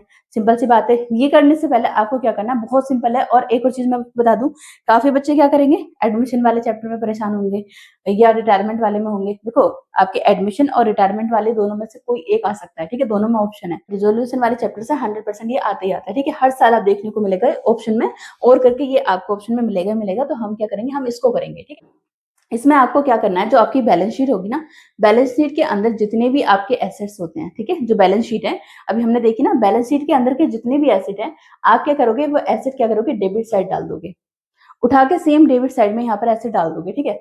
ये एसेट्स हमने यहाँ पर रख दिए। अब ये एसेट्स में हमें क्या नहीं करना, इसमें हमें कैश और बैंक नहीं करना, क्योंकि एसेट हम इसलिए कर रहे हैं ना, क्योंकि एसेट्स को हमें सेल करना है, ठीक है। अब एसेट सेल करके हमारे पास पैसा आएगा, फिर हम उनसे लायबिलिटीज को क्या करेंगे, पे करेंगे, हमारी जो देनदारी है उसको चुकाएंगे, ठीक है। तो यहाँ पर क्या हो रहा है कि कैश और बैंक तो ऑलरेडी कैश ही है हमारे पास, उसको यहाँ लिखने की क्या जरूरत है, ठीक है। तो ये हो गया डेबिट साइड। उसके बाद हमारे अगर हम उसके बाद बैलेंस शीट में से आपको क्या करना है, जितनी भी हमारी लायबिलिटीज होंगी वो कहाँ आ जाएंगी, क्रेडिट साइड आएंगी, ठीक है। अब ये लायबिलिटीज आएंगी ना, ये आपकी होंगी एक्सटर्नल, याद रखना, एक्सटर्नल लायबिलिटीज। अगर किसी पार्टनर का लोन है तो वो यहाँ नहीं आएगा, ठीक है, पार्टनर का लोन है वो यहाँ नहीं आएगा। बट अगर किसी एक्सटर्नल कोई भी एक्सटर्नल लायबिलिटी है वो कहाँ आ जाएगी, यहाँ आ जाएगी, ठीक है। हमने ये दो काम कर लिए, ये यहाँ पर ट्रांसफर हो लिया, यहाँ पर ट्रांसफर कर दिए। अब हम क्या करेंगे, इसका सिंपल सा रूल समझो, इसका सिंपल सा रूल समझो। आपको इसको क्या करना है, रियलाइजेशन अकाउंट बनाने के लिए आपको क्या करना है कि जो एसेट्स हैं, जो एसेट्स हैं उनको तो कर दो डेबिट साइड, यहाँ आपने कर दिया। जो लायबिलिटीज हैं, जो आपकी लायबिलिटीज है उनको क्या कर दो, क्रेडिट साइड कर दो, ठीक है। ये क्रेडिट साइड हमने कर दी। उसके बाद अगर हमारे पास पैसा आया, ठीक है, पैसा आया, अगर पैसा आ रहा है तो उसे कर दो क्रेडिट में, ठीक है। कहाँ करेंगे, क्रेडिट में। अगर पैसा जाएगा, अगर हमारे पास से पैसा गया तो कहाँ डालेंगे उसे, डेबिट साइड में, ठीक है। अगर पैसा आया तो क्रेडिट साइड में और पैसा गया तो डेबिट साइड में। इसका एग्जांपल समझो, बाय बैंक यहाँ पर दे रखा है ना, बाय बैंक एसेट रियलाइज। इसका मतलब जो एसेट सेल करने के बाद में पैसा आया वो हमने कहाँ डाल दिया, क्रेडिट साइड में। तो हम क्या करेंगे, जितने भी एसेट जिस भी वैल्यू में गए हैं वो हम यहाँ पर लिख देंगे, ठीक है। कि स्टॉक हमारे इतने में गए, हमारे डेटर्स इतने में रियलाइज हुए, या फिर हमारे जो मान के चलो फर्नीचर है वो कितने में गया, ठीक है। वो सब चीजें हम यहाँ पर लिख देंगे। मतलब हमारे पास कैसा रहा है, ठीक है, कंपनी के पास कैसा रहा है, तो वो कहाँ जाएगा, क्रेडिट साइड। अब पैसा गया मतलब आप यहाँ पर क्या करोगे, कोई भी लायबिलिटी आपने पे करी है वो आप डेबिट साइड डाल दोगे, क्योंकि बैंक से पैसा जा रहा है, ठीक है। तो आप क्या करेंगे, यहाँ से हमारी कंपनी से पैसा जा रहा है, फर्म से पैसा जा रहा है, यहाँ पर पैसा जाएगा तो हम क्या कर देंगे, डेबिट साइड डाल देंगे। क्लियर है, ये रूल याद रखना, ठीक है। एग्जामिनर अब इतना सीधा सीधा तो क्वेश्चन देगा नहीं आपको, वो क्या करेगा, थोड़ा सा क्या करेगा, इसे घुमा फिरा देगा। वो क्या करेगा, जो पार्टनर है उसने क्या किया, आपके एसेट्स टेक ओवर कर लिए या कोई लायबिलिटी पे कर दी, ठीक है। तो ऐसे में बच्चे क्या हो जाते हैं, कंफ्यूज हो जाते हैं कि अब इसकी एंट्री कहाँ करें। तो सिंपल याद रखना कि अगर कोई पार्टनर एसेट टेक ओवर कर रहा है तो उससे उसके पास ना, कंपनी के पास कोई पैसा नहीं आ रहा, ठीक है, कोई पैसा नहीं आ रहा है, तो हम क्या करेंगे, यहाँ पर लिख देंगे, ठीक है, partners capital account asset take over, ठीक है। कोई भी एसेट टेक ओवर किया उस एसेट का नाम लिख देंगे और पार्टनर के कैपिटल अकाउंट पे उससे लिख देंगे, ठीक है। एक तो हम ये लिखेंगे, उसके साथ साथ टू बैंक रियलाइजेशन एक्सपेंस एक होता है, एक एक्सपेंस होता है रियलाइजेशन एक्सपेंस। मतलब जब बिजनेस बंद हो रहा है, फर्म बंद हो रही है, तो वहां पर क्या होता है कि आपके एसेट्स को सेल किया जा रहा है, आपकी लायबिलिटी को पे किया जा रहा है, तो उसमें जो भी खर्चे होते हैं ना, जो भी खर्चा होगा उस प्रोसेस को करने का, वो हमारा रियलाइजेशन एक्सपेंस होता है। वो एक्सपेंस हमारा डेबिट होगा क्योंकि वो हमारे फर्म के अकाउंट से जाएगा, ठीक है। तो हम क्या करेंगे, इसको डेबिट साइड डाल देंगे बिना सोचे समझे। अगर आपको रियलाइजेशन एक्सपेंस दे रखा हो तो इधर डाल देना, ठीक है, इसमें लिखते हैं। बट अगर एग्जामिनर आपसे ऐसा बोल दे कि जो वो खर्चा हो रहा है ना वो हमारे पार्टनर ने पे कर दिया, ठीक है, अगर वो पार्टनर ने पे कर दिया तो आपको क्या करना है, वो आपको करना है bye partners capital account expense paid by partner, ठीक है। तो आप क्या कर देंगे, क्रेडिट साइड में डाल देंगे इसको, ठीक है। यहाँ पर तो वही एंट्री करनी है जहां से आपके फर्म से पैसा जाएगा, ठीक है। उसके बाद में टू पार्टनर्स कैपिटल अकाउंट, अगर पार्टनर कोई भी लायबिलिटी टेक ओवर कर रहा है, यानी कि उसने कहा कि मैं इसका लोन पटा दूंगा, ठीक है, या फिर कोई भी और लायबिलिटी है कि मैं ये क्रेडिटर मैं पे कर दूंगा, ठीक है। तो वो जो भी लायबिलिटी है ना वो टेक ओवर कर रहा है, उसकी एंट्री आप यहाँ कर दोगे, ठीक है। वो एंट्री क्या आ जाएगी, यहाँ पर आ जाएगी। इसका एक सिंपल सा लॉजिक समझो, काफी बच्चे इस चीज को लेकर थोड़ा सा कहीं कंफ्यूज न हो जाए। इसका सिंपल लॉजिक समझो, हमने सभी लायबिलिटीज इधर डाल दी, क्रेडिटर इधर डाल दिए, हमने बैंक लोन इधर डाल दिया। अब सिमिलर वे में अगर मैं बैंक लोन भी इधर की साइड में रखूंगी ना तो यहाँ पर डबल एंट्री हो जाएगी। इसलिए हमारे जो लायबिलिटी है वो याद रखना, इस तरीके से याद रखना कि लायबिलिटी इधर की साइड में जाएंगी, सभी एसेट मैंने यहाँ लिख दिए, ठीक है। तो अब मैं दोबारा से अगर एसेट टेक ओवर करने वाले एसेट इधर की साइड में लिखूंगी तो यहाँ पर क्या हो जाएगा, डबल एंट्री हो जाएगी। इससे हमारा रियलाइजेशन अकाउंट सही नहीं बनेगा। ये था आपको याद लर्न करने के लिए कि इस तरीके से आपको याद रहेगा, ठीक है। कि इधर की तरफ ऊपर तो हमें पता ही है कि इधर की साइड डेबिट साइड हमने एसेट लिखने हैं, इधर की तरफ हमने लायबिलिटी लिखनी है, ठीक है। अब इसकी 2-3 बार प्रैक्टिस करोगे आराम से आप इसे वो कर लोगे, ठीक है। अच्छा, इसके अंदर क्या होगा, प्रॉफिट। अगर इधर की तरफ टोटल अमाउंट ज्यादा होगा, इधर की तरफ कम होगा, तो यहाँ गाइस यहाँ पर प्रॉफिट आएगा, लॉस नहीं आएगा, ठीक है। यहाँ आएगा आपका प्रॉफिट, ठीक है, और इधर की तरफ क्या आएगा, आपका लॉस आएगा। ठीक है, इधर ज्यादा अमाउंट हो, इधर कम अमाउंट हो, तो आपका क्या आएगा, इधर की तरफ लॉस, इधर की तरफ प्रॉफिट आएगा। तो ये हमारा क्या था, बेसिकली आपका रियलाइजेशन अकाउंट का क्या था, फॉर्मेट था। अब इसको आप याद रखना, एसेट आ रहा है तो डेबिट साइड, लायबिलिटी है तो क्रेडिट साइड डाल दो, और पैसा अगर आया तो क्रेडिट में डाल दिया, गया तो डेबिट में डाल दिया। ठीक है, ओके। अब हमारे इस इंपॉर्टेंट क्वेश्चन से हम क्या बनाने वाले हैं, रियलाइजेशन अकाउंट बनाएंगे। ठीक है, अब आप देखो कैसे इसका रियलाइजेशन अकाउंट बनेगा। ठीक है, ये हमारा रियलाइजेशन अकाउंट है, हालांकि आपको पूरा प्रॉपर बनाना है। ठीक है, यहाँ पर्टिकुलर अमाउंट ये सब चीज लिख के। ठीक है, रियलाइजेशन अकाउंट में जैसे कि हमने कहा था कि हम देखेंगे हमारे एसेट। ठीक है, तो एसेट में हमने क्या लिखना है, इधर की साइड डेबिट साइड, ये हमारी डेबिट साइड, इसे जरूर लिख देना। ठीक है, पता है कि जितने भी एसेट्स हैं वो हम कहाँ कर देंगे, यहाँ पर लिख देंगे। ठीक है, तो जितने भी एसेट्स हैं हमारे, एसेट्स को हम क्या कर देंगे, एसेट्स को हम यहाँ पर कर देंगे। कैश और बैंक तो आएगा नहीं, क्योंकि हमें पता है कि कैश और बैंक हम क्यों ही करेंगे। यहाँ पर एसेट है हमारा क्लोजिंग स्टॉक, तो हमारा स्टॉक कितने का है, स्टॉक हमारा 48,000 का। ठीक है, डेटर्स कितने के हमारे 52,000 के। ठीक है, प्लांट एंड मशीनरी कितने की है, 64,000 की है। ठीक है, और बिल्डिंग कितने की है, बिल्डिंग कितने की आ रही है हमारी 80,000 की। आपको एग्जाम में इसी तरीके से लिखने हैं, एसेट कितने के हो रहे हैं, स्टॉक कितने के 48,000 के, डेटर्स कितने के 50,000 के, 52,000 के, प्लांट एंड मशीनरी 64,000 की, बिल्डिंग कितने की 80,000 की। टोटल एसेट कितने के आपके, यहाँ पर हम इसे ऐड करके लिख देंगे। ठीक है, 2,44,000 की। ठीक है, अब उसके बाद में इधर की तरफ हम आ जाते हैं लायबिलिटी साइड में। ठीक है, तो हमारी लायबिलिटी कितने की है, ये सब हमने ट्रांसफर कर लिए, ये सब हो गया। कैश तो हमने लेना नहीं है, कैश का यहाँ पर कोई काम नहीं है, ये चले गए सब आगे। अब हमारे आते हैं लायबिलिटी साइड। तो लायबिलिटी साइड में हमें क्या करना है, हमें देखने क्रेडिटर हमें लेके जाने, रिजर्व फंड तो जाएगा नहीं। ठीक है, कैपिटल भी नहीं जाएगी, क्योंकि ये आउटसाइडर लायबिलिटी नहीं है। ठीक है, एक्सटर्नल लायबिलिटी नहीं है। कीर्ति इज मदर लोन, देखो जो कीर्ति है ना, जो पार्टनर है हमारे इसकी फर्म से, क्या हुआ था, कंपनी ने लोन लिया था 40,000 का। ठीक है, अब ये लोन जो है ना, इस लोन को कीर्ति ने कहा अगर ये नहीं कहती, ठीक है, अगर ये नहीं कहती तो हम वही वाला फॉर्मेट अपनाते जो हम करते कि एक्सटर्नल लायबिलिटी पहले इधर की तरफ ट्रांसफर कर दो, और फिर कोई लायबिलिटी पे हो रही है तो हम इधर डेबिट साइड से उसे माइनस कर देते हैं। पर यहाँ पर कीर्ति कह रही है, वो एग्री हो रही है कि उसकी मदर का जो लोन है ना वो खुद पटा देगी। ठीक है, तो यहाँ पर ये चीज क्या हो रही है, सेटल हो रही है। ठीक है, ये जो सेटल हो रही है, तो हम क्या करेंगे, हमारे बैंक से अभी कोई पैसा नहीं जा रहा। जब पैसा नहीं जाता है तो हम इस एंट्री को कहाँ कर देते हैं, डायरेक्टली एक ही एंट्री कर देते हैं। तो इसको अभी हम देखेंगे क्या करेंगे, हमारा सिर्फ क्रेडिट इधर जाएगा। ठीक है, तो हमारे क्रेडिटर कितने के हैं, 46,000 के। ठीक है, 46,000 के हमारे क्रेडिटर है। कीर्तिस मदर जो लोन है इसको हम अभी एडजस्ट करेंगे फाइनल। इसको अगर आप चाहो तो ऐसे भी कर सकते हो, यहाँ पर कीर्ति की मदर का लोन जो है वो यहाँ लिख दो, और उसके बाद में कीर्तिस कैपिटल अकाउंट यहाँ पर डेबिट करके लिख देना। हालांकि यहाँ से पैसा नहीं जा रहा है, जब नॉन कैश ट्रांजेक्शन है पैसा नहीं जा रहा है, तो वो ज्यादातर हम यहाँ पर रिकॉर्ड करते हैं। ठीक है, अब हम देख लेते हैं कि हमारे जो एसेट्स है वो कितने के रियलाइज हुए। ठीक है, एसेट्स कितने के, क्लोजिंग स्टॉक कितने में गए, यहाँ पर बैंक करके करेंगे। ठीक है, क्योंकि हमारे पास पैसा आएगा। तो स्टॉक कितने के हमारे 52,000 के। ठीक है, उसके बाद बिल्डिंग कितने की है 92,000 की, बिल्डिंग हमारी है 92,000 की। ठीक है, उसके बाद डेटर्स कितने, डेटर कितने के जा रहे हैं हमारे 40, डेटर कितने के रियलाइज हो रहे हैं, यानी कि डेटर्स के पास से कितना पैसा हमारे पास आ रहा है 42,000। तो डेटर्स हमारे हो गए 42,000 के। ठीक है, उसके बाद प्लांट एंड मशीनरी कितने की जा रही है 60,000 की।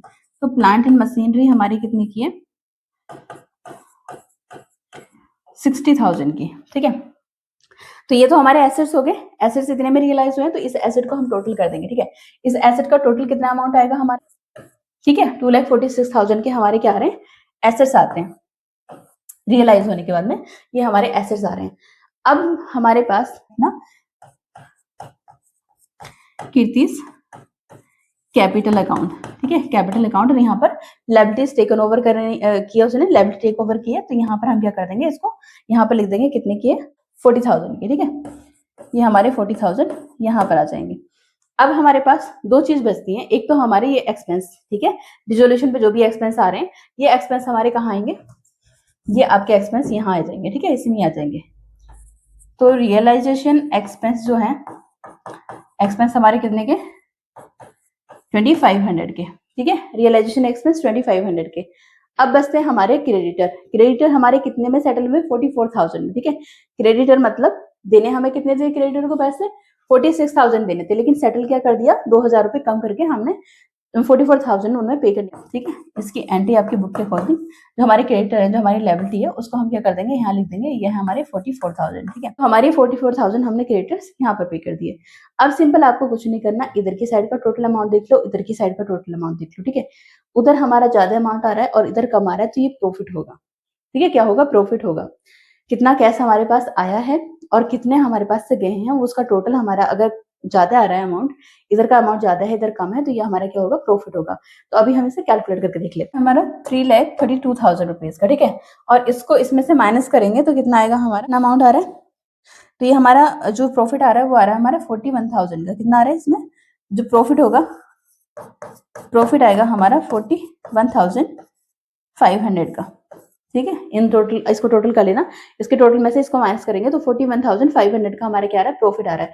अब ये प्रॉफिट कहाँ बटेगा, किस तरीके से बटेगा, इसका जो शेयर रेशियो है 3:2 का, इसमें बटेगा। तो ये हमारा 41,000, इसको हम यहाँ से कर देते हैं, यहाँ पर लिखना है आपको लास्ट में कि ये आपका के और एम करके इस तरीके से यहाँ पर लिख देना इनका अमाउंट, जो भी शेयर रेशियो है। तो इनका शेयरिंग रेशियो कैसे जाएगा, 41,000 का 5 और 2/5 का रेशियो। ठीक है, इसका जो रेशियो जाएगा और इसका जो प्रॉफिट आएगा वो आएगा 2490। ठीक है, और इसमें से आपके टोटल में से इसको लेस कर देना या इसको कैलकुलेट करके इसका आंसर आप, ठीक है, ये आपका आएगा इसका रेशियो। ठीक है, तो ये ठीक है, रियलाइजेशन अकाउंट का। इससे ज्यादा टफ क्वेश्चन आपसे पूछा नहीं जाएगा, मुझे लगता है कि अब आप इसका आंसर नहीं कर पाएंगे। ठीक है, सिर्फ 2 बार इसकी प्रैक्टिस करना, 2 से 3 बार इसकी प्रैक्टिस करना, वीडियो बार बार देख लेना अगर कंफ्यूजन ना हो और पहली बार आप कर रहे हैं।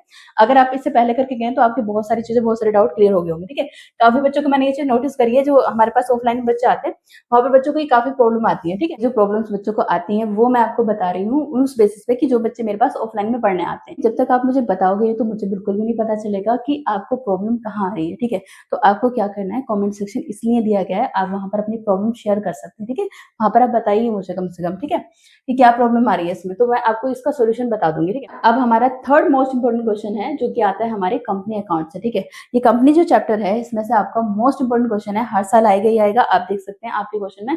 अभी हम यहाँ पर सॉल्व भी करेंगे और यहाँ पर हम 2 क्वेश्चन देखेंगे इसके कि किस तरीके से आपको करना होता है। ठीक है, मैं क्वेश्चन पेपर में भी कुछ बताऊंगी इंपोर्टेंट, तो वीडियो को आप एंड तक देखते रहना। ठीक है, देखो ये बेसिक सी टर्म्स पता होनी चाहिए, उसके साथ साथ आपको ये भी पता होना चाहिए कि कंपनी जो होती है वो क्या करती है।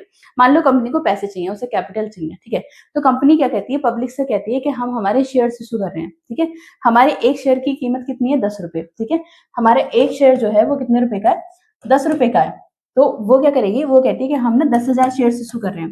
क्या कहती है कि हम ना 10,000 शेयर इशू करेंगे और हमारे एक शेयर की कीमत कितने, 10 रुपए है। तो वो क्या करेंगे, कंपनी को कितने पैसे चाहिए, कंपनी को कितने पैसे चाहिए, एक तरीके से इसको 10 से मल्टीप्लाई अगर आप करोगे तो यहाँ पर आपके पास कितने हो जाएंगे, ये आपके कितने हो जाएंगे, 1 लाख रुपए। अब कंपनी को कितने चाहिए, 1 लाख रुपए चाहिए। ठीक है, कंपनी को 1 लाख रुपए की जरूरत है, तो कंपनी ने क्या किया कि 10,000 शेयर इशू कर दिए। उन्होंने कहा कि हमारे एक जो शेयर है उसकी कीमत कितने रुपए होगी, 10 रुपए होगी। अब पब्लिक ने क्या किया कि ठीक है हम आपके शेयर्स ले लेंगे। ठीक है, 10 रुपए का एक शेयर ले लेंगे। तो यहाँ पर जो ये इशू करना होता है ना, यानी कि एक तरीके से कंपनी क्या कर रही है, शेयर्स को बेच रही है, सेल कर रही है। तो इशू करना यानी कि शेयर्स इशू करना मतलब शेयर्स को सेल करना। अब कंपनी कभी भी ना पैसे एक साथ नहीं लेती कि 10 रुपए के 10 रुपए आप हमें एक ही साथ दे दो, नहीं।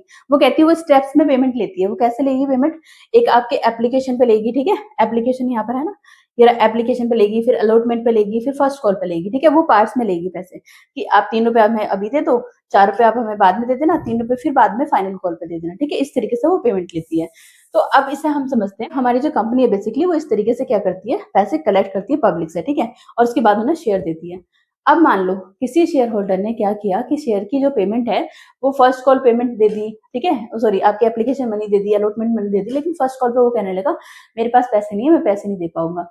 तो कंपनी क्या करती है कि उसके शेयर्स को जब्त कर लेती है, उसके शेयर से वापस ले लेती है, उसकी मेंबरशिप कैंसिल कर देती है। ठीक है, उसे हम कहते हैं फॉरफीचर करना। ठीक है, बाद में रीइश्यू क्या होता है, रीइश्यू का मतलब दोबारा से उन शेयर्स को बेच देना, उन शेयर को सेल कर देना किसी दूसरे शेयर होल्डर को। ठीक है, तो यहाँ पर वो क्या करेगी, दूसरे शेयर होल्डर को अपने शेयर्स सेल कर देगी, उसको क्या कहते हैं, रीइश्यू करना।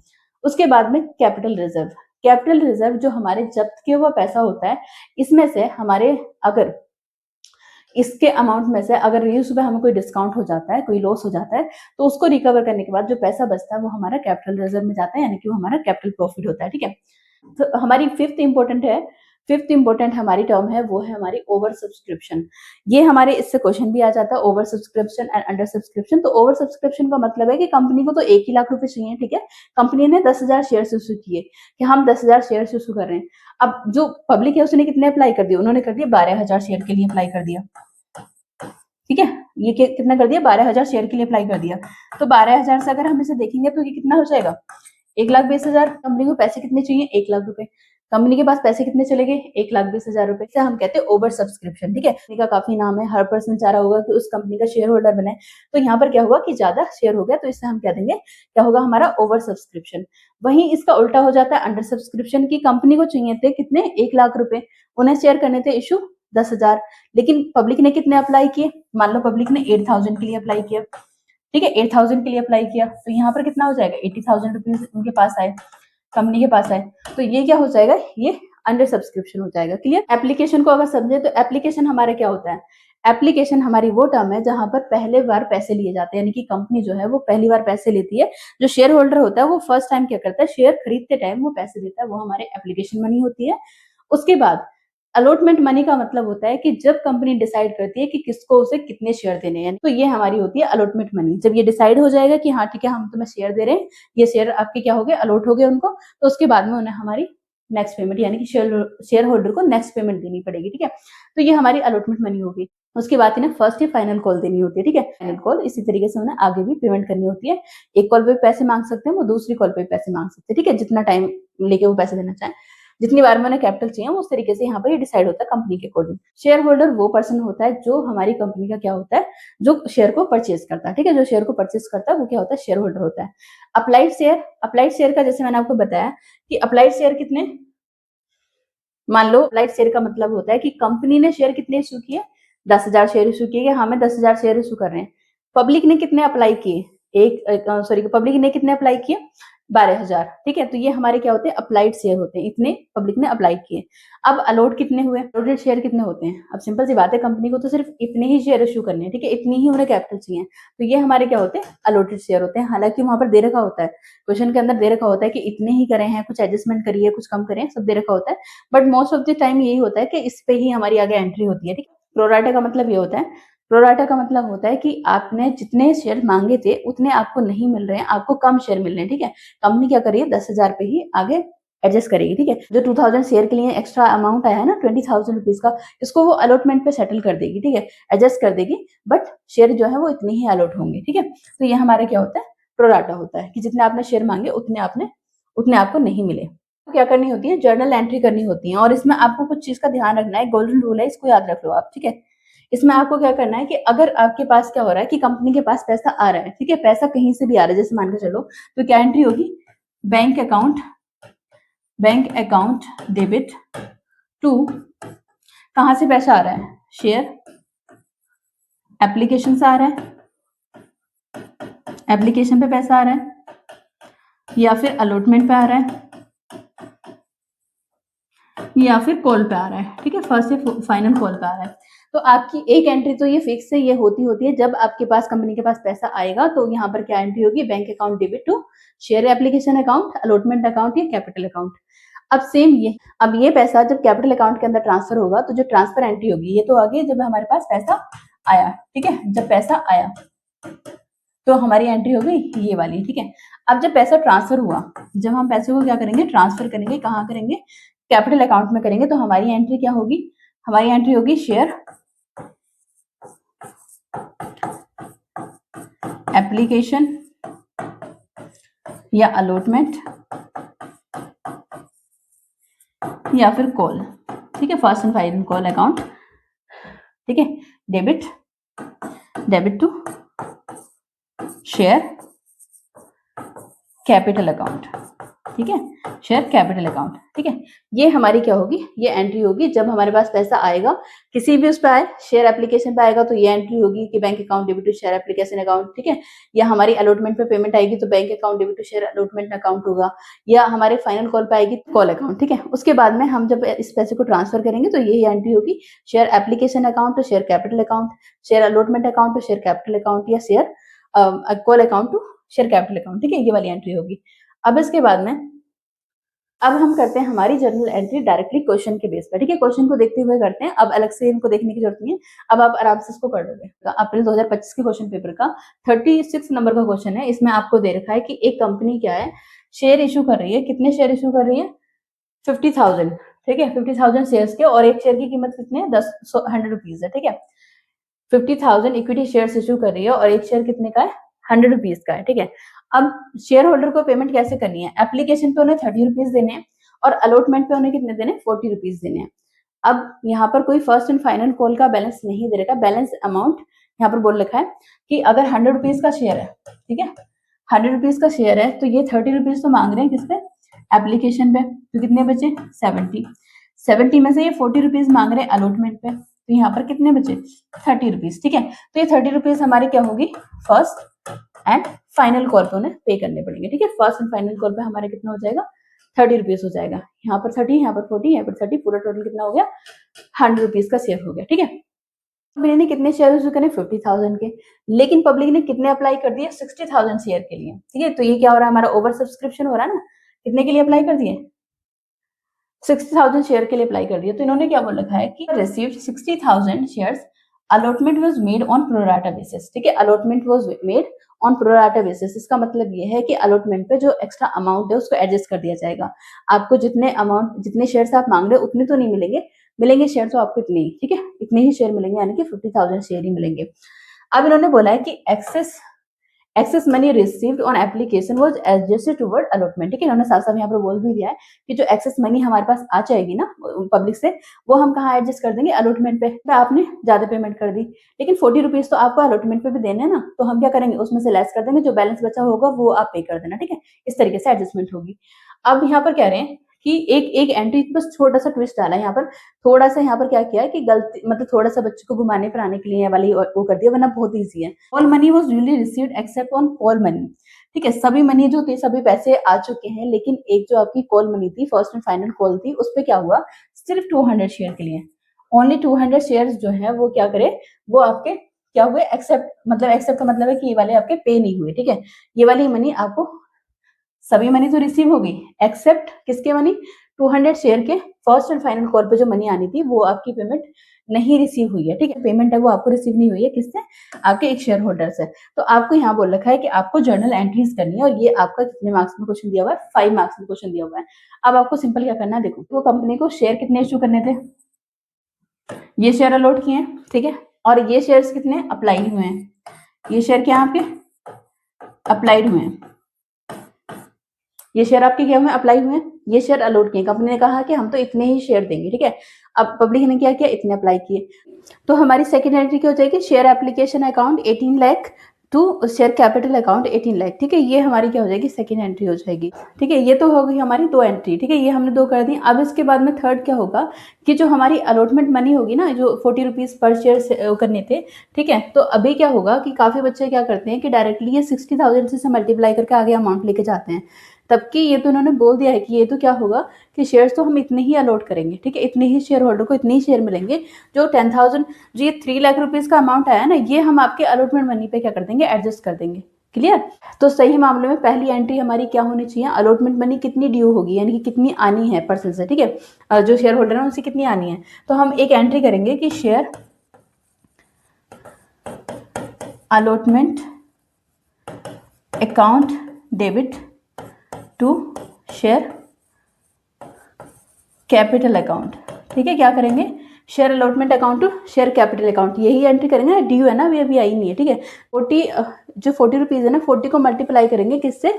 50,000 शेयर से, ठीक है, क्योंकि हम तो इतने ही शेयर का आगे लेके चलेंगे। कंपनी ने कह दिया कि जो 10,000 रुपीज का जो आपका अमाउंट एक्सेस है ना, उसको हम एडजस्ट कर देंगे, ठीक है। लेकिन हम क्या करेंगे? इतने ही शेयर अलॉट करेंगे। तो हमारी आगे की सारी एंट्री किससे होंगी? इसी से होंगी, ठीक है। अलॉटमेंट पे क्या करेंगे? 40 इंटू 50,000 कर देंगे, तो क्या हमारे क्या आ जाएगा? 20 लाख, ठीक है। तो हमें शेयर अलॉटमेंट पे कितने पेमेंट करनी होगी? 20 लाख की, ठीक है, यानी कि 20 लाख की, 20 लाख, ठीक है। ये हमारा क्या हो गया गाइस? ये हमारा हो गया यहाँ पर ड्यू अमाउंट, ठीक है, इतना ड्यू अमाउंट है। ये हमारी क्या होगी? थर्ड एंट्री होगी। ये हमारा ड्यू अमाउंट है कि इतना हमें क्या करना है? शेयर होल्डर से लेना है। कब? अलॉटमेंट टाइम पे। लेकिन क्योंकि हमारा जो 3 लाख है ये ऑलरेडी क्या करा है, शेयर होल्डर ने एप्लीकेशन टाइम पे पे कर दिया है, तो हमें क्या करना होगा, इसे लेस भी तो करना होगा ना। तो हम क्या करेंगे, अब जो बैंक अकाउंट होगा यानी कि जो पब्लिक से पेमेंट आएगी अलॉटमेंट पे, वो कितनी आएगी, कितने थे आने, कितने थे 20 लाख। 20 लाख में से इस 30 लाख को हम क्या 3 लाख को क्या कर देंगे, माइनस कर देंगे। तो जो 20 लाख है, 20 लाख में से आपके 3 लाख चले जाएंगे, तो कितने अमाउंट बचेगा, 17 लाख। ठीक है, यहाँ पर बचेगा आपका 17 लाख रुपए का अमाउंट। ठीक है, 17 लाख का अमाउंट जो है वो हमारा क्या होगा, शेयर अलॉटमेंट टाइम पे आएगा। तो हमारी एंट्री क्या होगी, यहाँ पर हम इसे एंट्री करेंगे कुछ इस तरीके से। अब डायरेक्टली आप एंट्री देख लो। ठीक है, अब जब हमारे एप्लीकेशन टाइम पे, जैसे कि हमें पता है कि एप्लीकेशन टाइम पे हमें कितना अमाउंट रिसीव हुआ, 60,000 शेयर के लिए 30 रुपीज़ से हम अगर मल्टीप्लाई करेंगे, क्योंकि एप्लीकेशन टाइम पे तो 30 रुपीज़ देने थे ना, तो 30 रुपीज़ से हम क्या करेंगे, 60 को मल्टीप्लाई कर देंगे, 60,000 को। तो हमारे बैंक अकाउंट कितने से डेबिट होगा, बैंक अकाउंट डेबिट होगा हमारा 18 लाख से। ठीक है, और to equity share application account कितने से होगा, 18 लाख से। ठीक है, यहाँ आप ये चीज मेंशन भी कर देना, application money received on 60,000 shares. ठीक है, application money received on 60,000 share, जो चीज यहाँ पर हुई है वही चीज आप यहाँ पर लिख रहे हैं, कुछ अलग से आपने खास लिखना नहीं है। ठीक है, अब क्या होगा, यही अमाउंट क्या होगा, हमारे शेयर कैपिटल अकाउंट में जाएगा। ठीक है, तो हम क्या करेंगे, equity share application account debit to equity share capital account to equity share allotment account. ठीक है, इसका मतलब क्या हुआ, कैपिटल अकाउंट में जाएगा तो हम क्या करेंगे, तो इक्विटी शेयर अकाउंट में कितना जाएगा, 18 लाख। ठीक है, इक्विटी शेयर कैपिटल अकाउंट में तो 15 लाख जाएगा। ठीक है, 15 लाख जाएगा, क्योंकि इतना ही जाना था। ठीक है, हमें तो 15 लाख रुपए की जरूरत थी ना, 50,000 से हम मल्टीप्लाई करेंगे 30 को, तो हमें तो 15 लाख की जरूरत थी, 18 लाख गए। ठीक है, तो यहाँ पर जो 18 लाख है उससे इक्विटी शेयर अलॉटमेंट अकाउंट कितने से हो जाएगा, 3 लाख से। ये हम क्या करेंगे, अलॉटमेंट पे। ठीक है, इन्होंने लिख भी दिया है, अलॉटमेंट पे हम उसे क्या करेंगे, एडजस्ट करेंगे। तो application money transfer and excess adjusted toward allotment. ठीक है, ये आपको लिखना है, सिंपल इतना इसकी एंट्री करनी है। एंट्री हमारी क्या होगी, ये चीज हमने यहाँ पर मेंशन भी कर दी। अब हमारी थर्ड एंट्री क्या होगी कि equity share allotment account debit to equity share capital account, मतलब ड्यू कितना होगा, ड्यू तो इतना ही होगा, 20 लाख, जिससे मैंने आपको बताया था कि 20 लाख की क्या होगा, ड्यू होगा। तो यहाँ पर amount allotment money due on 50,000 shares, तो कितना हो रहा है, 20 लाख। लेकिन ऑलरेडी हमारे पास पब्लिक के कितने रुपए आ गए एक्स्ट्रा, 3 लाख एक्स्ट्रा आ गए, तो ये 20 लाख तो जाएंगे नहीं। ठीक है, 20 लाख तो अब आएंगे नहीं, तो 20 लाख में से क्या हो जाएगा हमारा, 20 लाख में से ये जो 3 लाख है वो क्या हो जाएंगे, हमारे जो 3 लाख है वो डिडक्ट हो जाएंगे। तो हमारे पास जो बैंक आएगा ना, अब अलॉटमेंट में जो पेमेंट आएगी वो कितनी आएगी, 17 लाख। ठीक है, तो यहाँ पर एंट्री क्या बन जाएगी, bank account debit 17 lakh to share allotment account 17 lakh. ठीक है, अब यहाँ तक बिल्कुल क्लियर है, यहाँ तक सिंपल एंट्री है, यहाँ तक इस तरीके से कर लोगे। और यहाँ लिख देना कि allotment money received after adjusted of excess application money, जो एक्सेस एप्लीकेशन मनी थी वो हमारी एडजस्ट हो गई।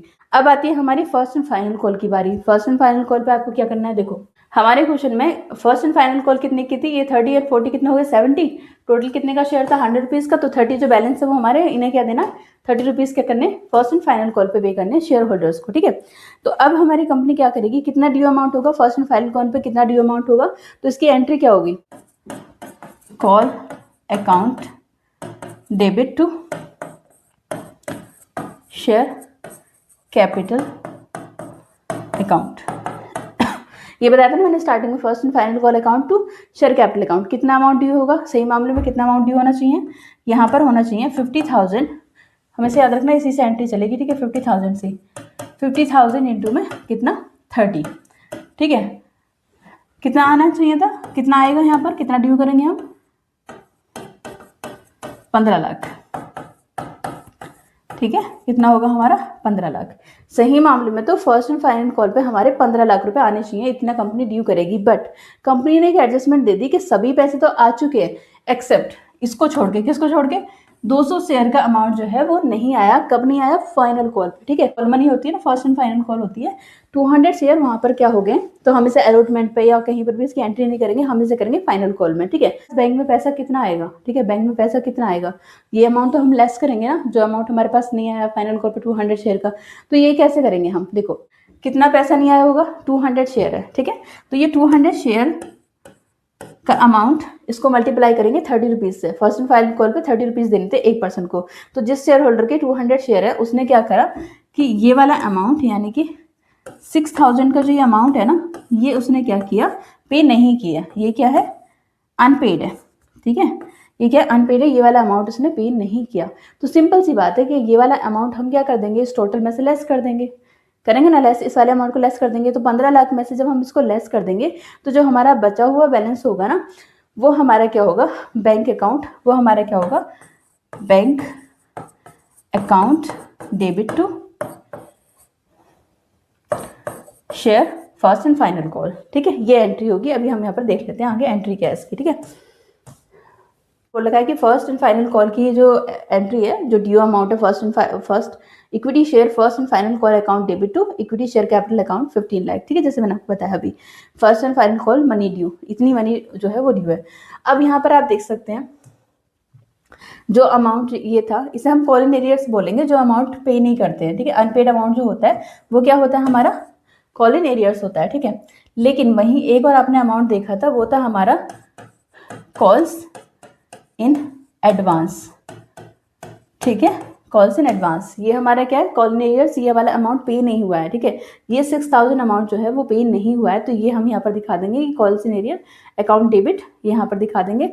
और equity share first and final call account को हम क्या कर देंगे, 15 लाख से कर देंगे। और कितना हमारे बैंक में गया है वो हम यहाँ पर दिखा देंगे, 14,94,000 का। ठीक है, ये वाला अमाउंट यहाँ पर कर देंगे। तो गाइज ये थे आपके 3 मोस्ट इंपॉर्टेंट क्वेश्चंस जो कि आपके पेपर में देखने को मिलेंगे। कल आपका एग्जाम है, उसमें आप अच्छे से इसको करके रहना। इससे पहले आप आज ही इसकी अच्छे से प्रैक्टिस कर लेना, 3 से 4 बार इसकी प्रैक्टिस कर लेना। वीडियो में मैंने पूरी कोशिश करी कि जितना मैं इजी वे में इसको समझा सकूं उतना मैंने समझाया। अब हम देख लेते हैं आपका क्वेश्चन पेपर कैसा आएगा। ठीक, इस क्वेश्चन पेपर को देखने के बाद में हम क्या देखेंगे कि आपको आंसर कैसे लिखने हैं, उस पर भी हम बात करेंगे। तो आपका क्वेश्चन पेपर कुछ इस तरीके का आएगा। ठीक है, सेम ऐसा ही क्वेश्चन पेपर आएगा। जब आपको ऐसा पेपर मिलेगा तो आपको क्या करना है, यहाँ अपना अलॉटमेंट नंबर लिखना है, देन उसके बाद में ये वाला जो कोड होता है ये आपको आपके आंसर शीट पे लिखना होता है। ठीक है, अगर यहाँ पर डे और डेट लिखनी है, यहाँ पर कुछ आपके जनरल इंस्ट्रक्शंस दी हुई हैं, इनको आप रीड कर सकते हो। 15 मिनट आपको एक्स्ट्रा मिलेंगे क्वेश्चन पेपर को रीड करने के, तो उसका फायदा लेना। ठीक है, उसको आपको रीड करना है। ठीक है, क्वेश्चन पेपर को। अब हमें यहाँ पर दे रखा है कि आपके टोटल कितने क्वेश्चन है, 47 क्वेश्चन है। कितने मार्क्स का पेपर है, 100 मार्क्स का। हालांकि इसमें आपको 80 में से मार्क्स मिलेंगे, तो आप मेरी वाली वीडियो देख सकते हैं जिसमें मैंने पासिंग मार्क्स वाला डिटेल में समझाया। ये सेक्शन ए के अंदर हमें कितने 1 से लेके 36 तक क्वेश्चन मिलेंगे। 36 क्वेश्चन ये आपके ऑब्जेक्टिव टाइप क्वेश्चन है, जिसके अंदर आपके एमसीक्यू है, 14 एमसीक्यू है। फिर उसके बाद में ऑब्जेक्टिव टाइप जैसे कि 1 वर्ड वाले क्वेश्चन है, या फिर आपके है फिल इन द ब्लैंक्स है, मैचिंग है, इस तरीके के क्वेश्चन आपके इसमें पूछे जाएंगे। फिर उसके बाद में हमारा सेक्शन बी आ जाता है, जिसमें क्वेश्चन नंबर, इसमें आपके 11 क्वेश्चन है 37 से लेके 47 तक। ठीक है, ये आपको दोनों ही सेक्शन क्या करने हैं। ठीक है, तो करने। अब हमारा section B has 2 options. Section B के अंदर हमारे 2 ऑप्शन है, मॉड्यूल 1 ठीक है और मॉड्यूल 2 की मर्जी है, आप एनालिसिस ऑफ फाइनेंशियल स्टेटमेंट करो या ऑप्शन 2 वाला कर दो, application of computer in financial accounting. ठीक है, ये आपकी चॉइस है, इन दोनों ऑप्शन में से आप कोई भी चूज कर सकते हो। देखो, मैं कैश फ्लो स्टेटमेंट का भी आपको क्वेश्चन कराने वाली थी, फिर मैंने सोचा कि आज आपका 15 तारीख है। ठीक है, और आज अगर अभी तक भी आपने कुछ नहीं पढ़ा था तो ये 3 क्वेश्चन कर लेना, और जो मैंने एमसीक्यू बताए हैं, जो थ्योरी के क्वेश्चन बताए हैं, अगर उनकी अच्छे से आप प्रिपरेशन कर लेते हो तो ये वीडियो देखने के बाद जो मैं आपको टिप्स वगैरह बताने वाली हूँ, वो पूरी कंप्लीट वीडियो देखने के बाद आप आसानी से बहुत अच्छे नंबर से पास हो जाएंगे। इससे ज़्यादा हम इस अभी पूरे क्वेश्चन पेपर को तो सॉल्व नहीं करेंगे, क्योंकि इसमें क्या है कि ऐसा नहीं है कि जो कॉन्सेप्ट मैंने कराए हैं, जो इंपॉर्टेंट टॉपिक्स मैंने लिए हैं, सिर्फ वही है इसके अंदर। ठीक है, क्योंकि इसमें तो हर एक टॉपिक इंक्लूड है, तो हम एक दिन पहले पूरा दूसरा टॉपिक कुछ भी नहीं छेड़ेंगे। ठीक है, बच्चे यही गलती करते हैं कि जो उन्हें समझ में आ गया उसकी प्रैक्टिस करने की बजाय आप क्या करते हैं, आप न्यू क्वेश्चन को करने की सोचते हैं। आपको लगता है कि आप क्या करोगे, आप 2-4 क्वेश्चन और देख लोगे, तो पता चलता है कि आप उसके लिए टाइम नहीं निकाल पाते जिसके लिए आपको टाइम निकालना चाहिए। ठीक है, तो ये आपका क्वेश्चन पेपर है। जैसे कि सेक्शन ए है, इसके अंदर आपसे इस तरीके से मल्टीपल चॉइस क्वेश्चन पूछे जाएंगे। जैसे कि पहला है कि विच of the following will be recorded in journal proper. तो जर्नल प्रॉपर में बेसिकली हमारी स्पेशल या एडजस्टमेंट एंट्रीज होती हैं। तो आपको पता है, यहाँ देखते के साथ ही आपके सामने आंसर हो गया होगा, आंसर आपको पता चल गया होगा। एडजस्टमेंट एंट्री में जो जर्नल प्रॉपर में जाती हैं, जैसे कि यहाँ पर पेड रेंट, कई बार बच्चों को लगेगा कि जो रेंट पे कर रहे हैं वो वाला हमारा क्या होगा, एडजस्टमेंट एंट्री होगी। ठीक है, ये जर्नल प्रॉपर में जाएगी, लेकिन ये नहीं जाएगी। ये क्यों नहीं जाएगी, अगर ये आउटस्टैंडिंग होता ना, आउटस्टैंडिंग होता तो इसमें चला जाता। ठीक है, तो हमारा आंसर सीधा सीधा क्या है, डेप्रिसिएशन। ठीक है, डेप्रिसिएशन चार्ज ऑन मशीन थी। उसके बाद में हमारा सेकंड क्वेश्चन है, बच्चों को काफी कंफ्यूजन है इस चीज पे लेके कि goods of ₹4,000 were sold to sold to Neetu on credit, which of the following voucher will be prepared. देखो एनआईओएस के अंदर क्या है कि अगर हम उसके बुक के कंटेंट को देखेंगे, जो भी बुक्स में लिखा हुआ है, अगर हम उसको पढ़ के देंगे आंसर, तो इसका आंसर सीधा सीधा ट्रांसफर वाउचर है। क्योंकि अगर कहीं पर भी एक छोटी सी भी एडजस्टमेंट ऐसे दे रखी होती कि अगर आपका क्रेडिट वाउचर होगा या क्रेडिट परचेज होगी तो आपका क्रेडिट वाउचर बनेगा, ठीक है, ऐसा कुछ दे रखा होता, या कुछ ऑप्शन भी दे रखे होते कि इसकी बजाय ये वाला बनेगा, तो हम दूसरा ऑप्शन ले सकते थे क्रेडिट वाउचर पे, अदरवाइज इसका ट्रांसफर वाउचर रहेगा, ठीक है। उसके बाद में हमारा क्या है कि balance show on suspense account is the net result of. देखो सस्पेंस अकाउंट अगर आपका आ रहा है तो किस वजह से आता है, एरर ऑफ फॉर्मेशन का मतलब है कि आप एंट्री ही करनी भूल गए, कंप्लीटली आपने एंट्री नहीं करी है, तो इसका तो अकाउंट कुछ, इसका तो कुछ बनेगा नहीं सेंस, ठीक है। एरर ऑफ प्रिंसिपल का भी नहीं बनेगा, ठीक है। टू साइडेड एरर का भी नहीं बनेगा। इसमें क्या होगा, टू साइडेड एरर का भी नहीं बनेगा। एरर ऑफ प्रिंसिपल में आप क्या करते हैं कि आप गलत अकाउंट में एंट्री कर देते हैं, बट एंट्री तो आपने करी है, ठीक है। तो यहाँ पर क्या है कि आपका जो आंसर होगा सस्पेंस अकाउंट तब बनता है ट्रायल बैलेंस में, ठीक है। जो आपका अमाउंट है जब मैच नहीं करता तब आपका क्या करते हैं, आपका सस्पेंस अकाउंट जाता है, तो ये वन साइडेड एरर पे होता है, ठीक है। वन साइडेड अगर एरर होती है तब ये वाला आपका होता है, ठीक है। उसके बाद में आपका आंसर है कि software which is design and developed as per user specific is tailor made आपका रहता है, टेलर मेड सॉफ्टवेयर, ठीक है। उसके बाद में 5 वाला resident payment account is prepared, तो ये भी आपका आंसर क्या होगा, एनपीओ के लिए होगा, ठीक है, ठीक है। तो ये आपके एमसीक्यू हैं, इनको आप देख लेना, इनका आंसर इस वाले का आंसर जो है आपका ए रहेगा। And which of the following item will be shown on the debit side of capital account of the retiring partner share of, इसका आंसर आपका लॉस ऑन रिवैल्यूएशन होगा, ठीक है। इसको कैलकुलेट कर लेना। देखो मैं आपको सिंपल बताती हूँ, इसके इस तरीके के क्वेश्चंस आएंगे, जैसे कि मैंने बताया कि मैं हर एक टॉपिक तो यहाँ पर नहीं करा रही, जो मैंने अभी आपको बताया ना उनको कर लेना। जैसे एमई वाले में घुमाने फिराने के लिए क्या कर दिया है, मैंने अपने क्वेश्चन में बोला था कि ऑथराइज कैपिटल, उसके बाद में मैंने मैक्सिमम यहाँ पर ऑप्शन दिया हुआ था, लेकिन इन्होंने पूछा रजिस्टर्ड कैपिटल। अब आपसे रजिस्टर्ड कैपिटल बोले, ऑथराइज कैपिटल बोले, नॉमिनल कैपिटल बोले, तीनों का एक ही मीनिंग होता है, ठीक है, जो मैक्सिमम कैपिटल होती है, ठीक है। इसके आंसर आप लिखो, उसमें कमेंट सेक्शन में इनके आंसर लिखो, ठीक है, वहां पर इनका आपको रिप्लाई मिल जाएगा। वर्ड वाला आंसर बच्चे पूछ रहे थे कि मैम वन वर्ड वाले जो आंसर है उनको कैसे करना है, ठीक है। इसको मैं एक बता रही हूँ आपको, जैसे कि ये क्वेश्चन नंबर 24 है कि give one word answer of the following, ये 4 मार्क्स का है। आपको क्या करना है, a share holder pays an amount to company before it is demanded. देखो कंपनी की अभी डिमांड नहीं है, लेकिन उससे पहले ही शेयर होल्डर ने पेमेंट कर दी, तो name the account in which it will be recorded, ठीक है। तो ये हमारा क्या हो जाएगा, कॉल्स इन एडवांस। ये तो मैं 2 बार बता चुकी हूँ question. When a company issue its share of ₹100 each eight 120, name the account in which the extra money of ₹20 will be transferred. इसका मतलब क्या हुआ, अपनी जो है वो कितने में इशू करिए, ₹120 में, सॉरी 120 में कर रही है, तो हमें पता है कहाँ जाएगा, सिक्योरिटीज प्रीमियम में ना, बताया था मैंने इसका प्रीमियम वाले का, तो प्रीमियम हो रहा है, इसको ₹20 का प्रीमियम है, तो ये कहाँ जाएगा, ये ट्रांसफर होगा सिक्योरिटीज प्रीमियम में, ठीक है।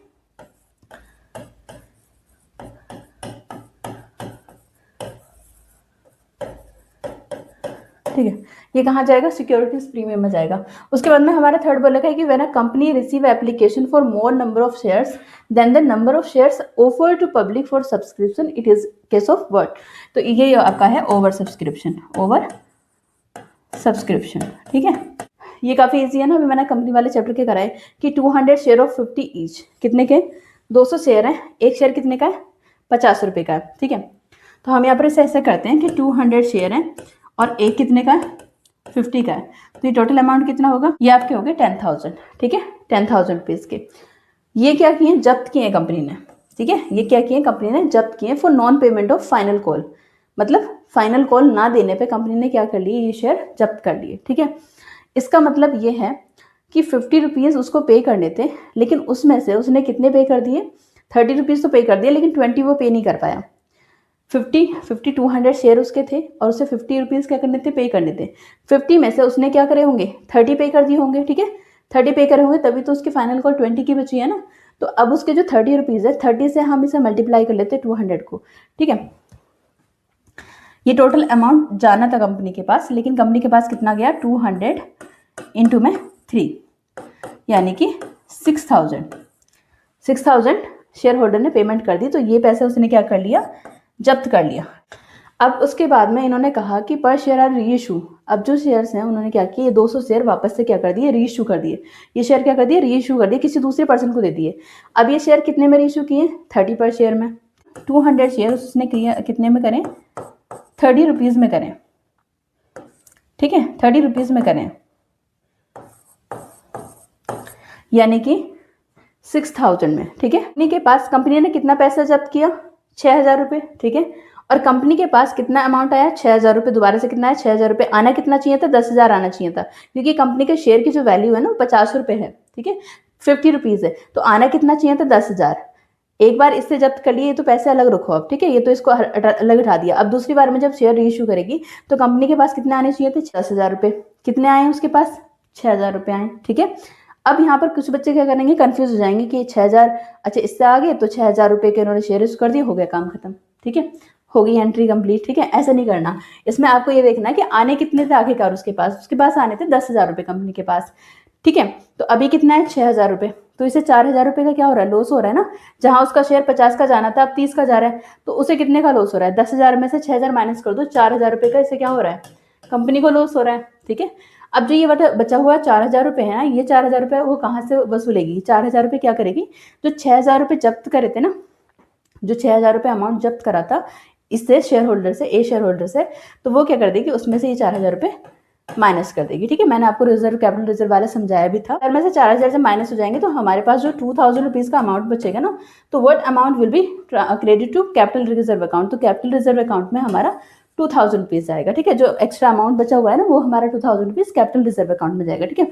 ये हमारा इसका क्वेश्चन था। अब यहाँ पर आपके कुछ क्वेश्चन दे रखे हैं, अगर आपको इसका वो चाहिए, PDF चाहिए इस वाले क्वेश्चन का, तो क्वेश्चन पेपर का अगर आपको PDF चाहिए तो बता देना कमेंट सेक्शन में, ठीक है। ये इस तरीके के क्वेश्चन आएंगे, लेकिन हमने हमारे जो क्वेश्चन देखे कि हमें कौन से करने हैं, क्योंकि ज़्यादा के चक्कर में आप कुछ भी ना कर पाए। इससे बढ़िया तो ये है कि 3-4 क्वेश्चन कर दो जो आने ही आने हैं, ठीक है।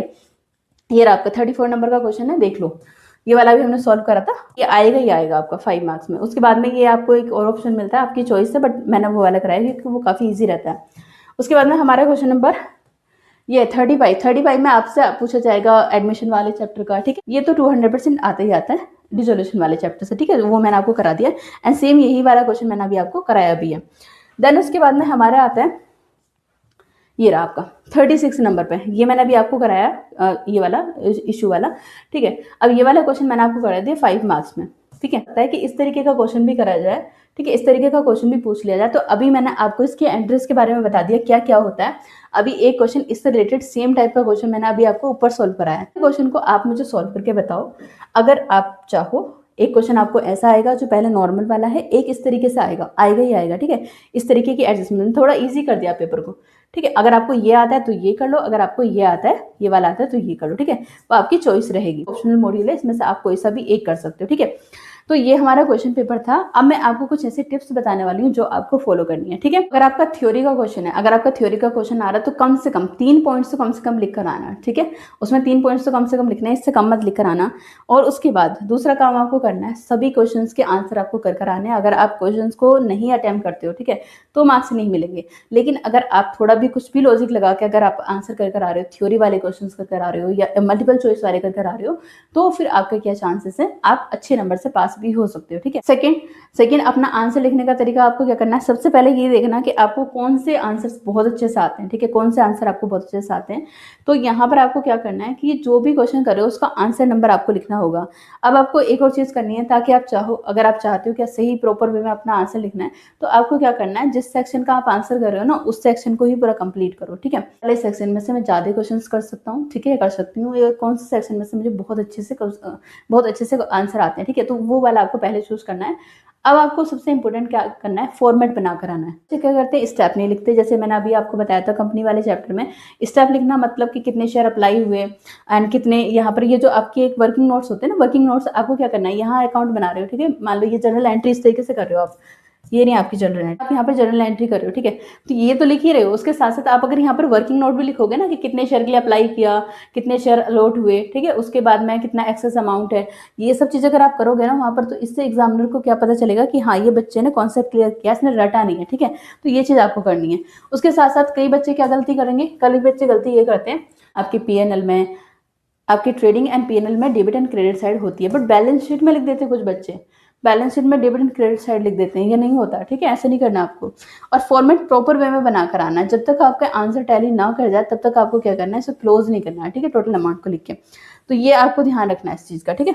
तो आपको क्या करना है, स्टेप्स लिख कर आने हैं, ठीक है, स्टेप लिख कर आने हैं। अब आपका कल एग्जाम है, ऑल द बेस्ट, और अच्छे से अपना पेपर करना है, इसकी 3-4 बार रिवीजन करना। अगर वीडियो हेल्पफुल लगे तो वीडियो को लाइक कर देना और अदर स्टूडेंट तक इस वीडियो को शेयर भी कर देना, तो आपके एक शेयर से किसी दूसरे बच्चे की हेल्प हो जाए। तो आज की इस वीडियो में इतना ही, मिलेंगे नेक्स्ट वीडियो में। Thank you for watching.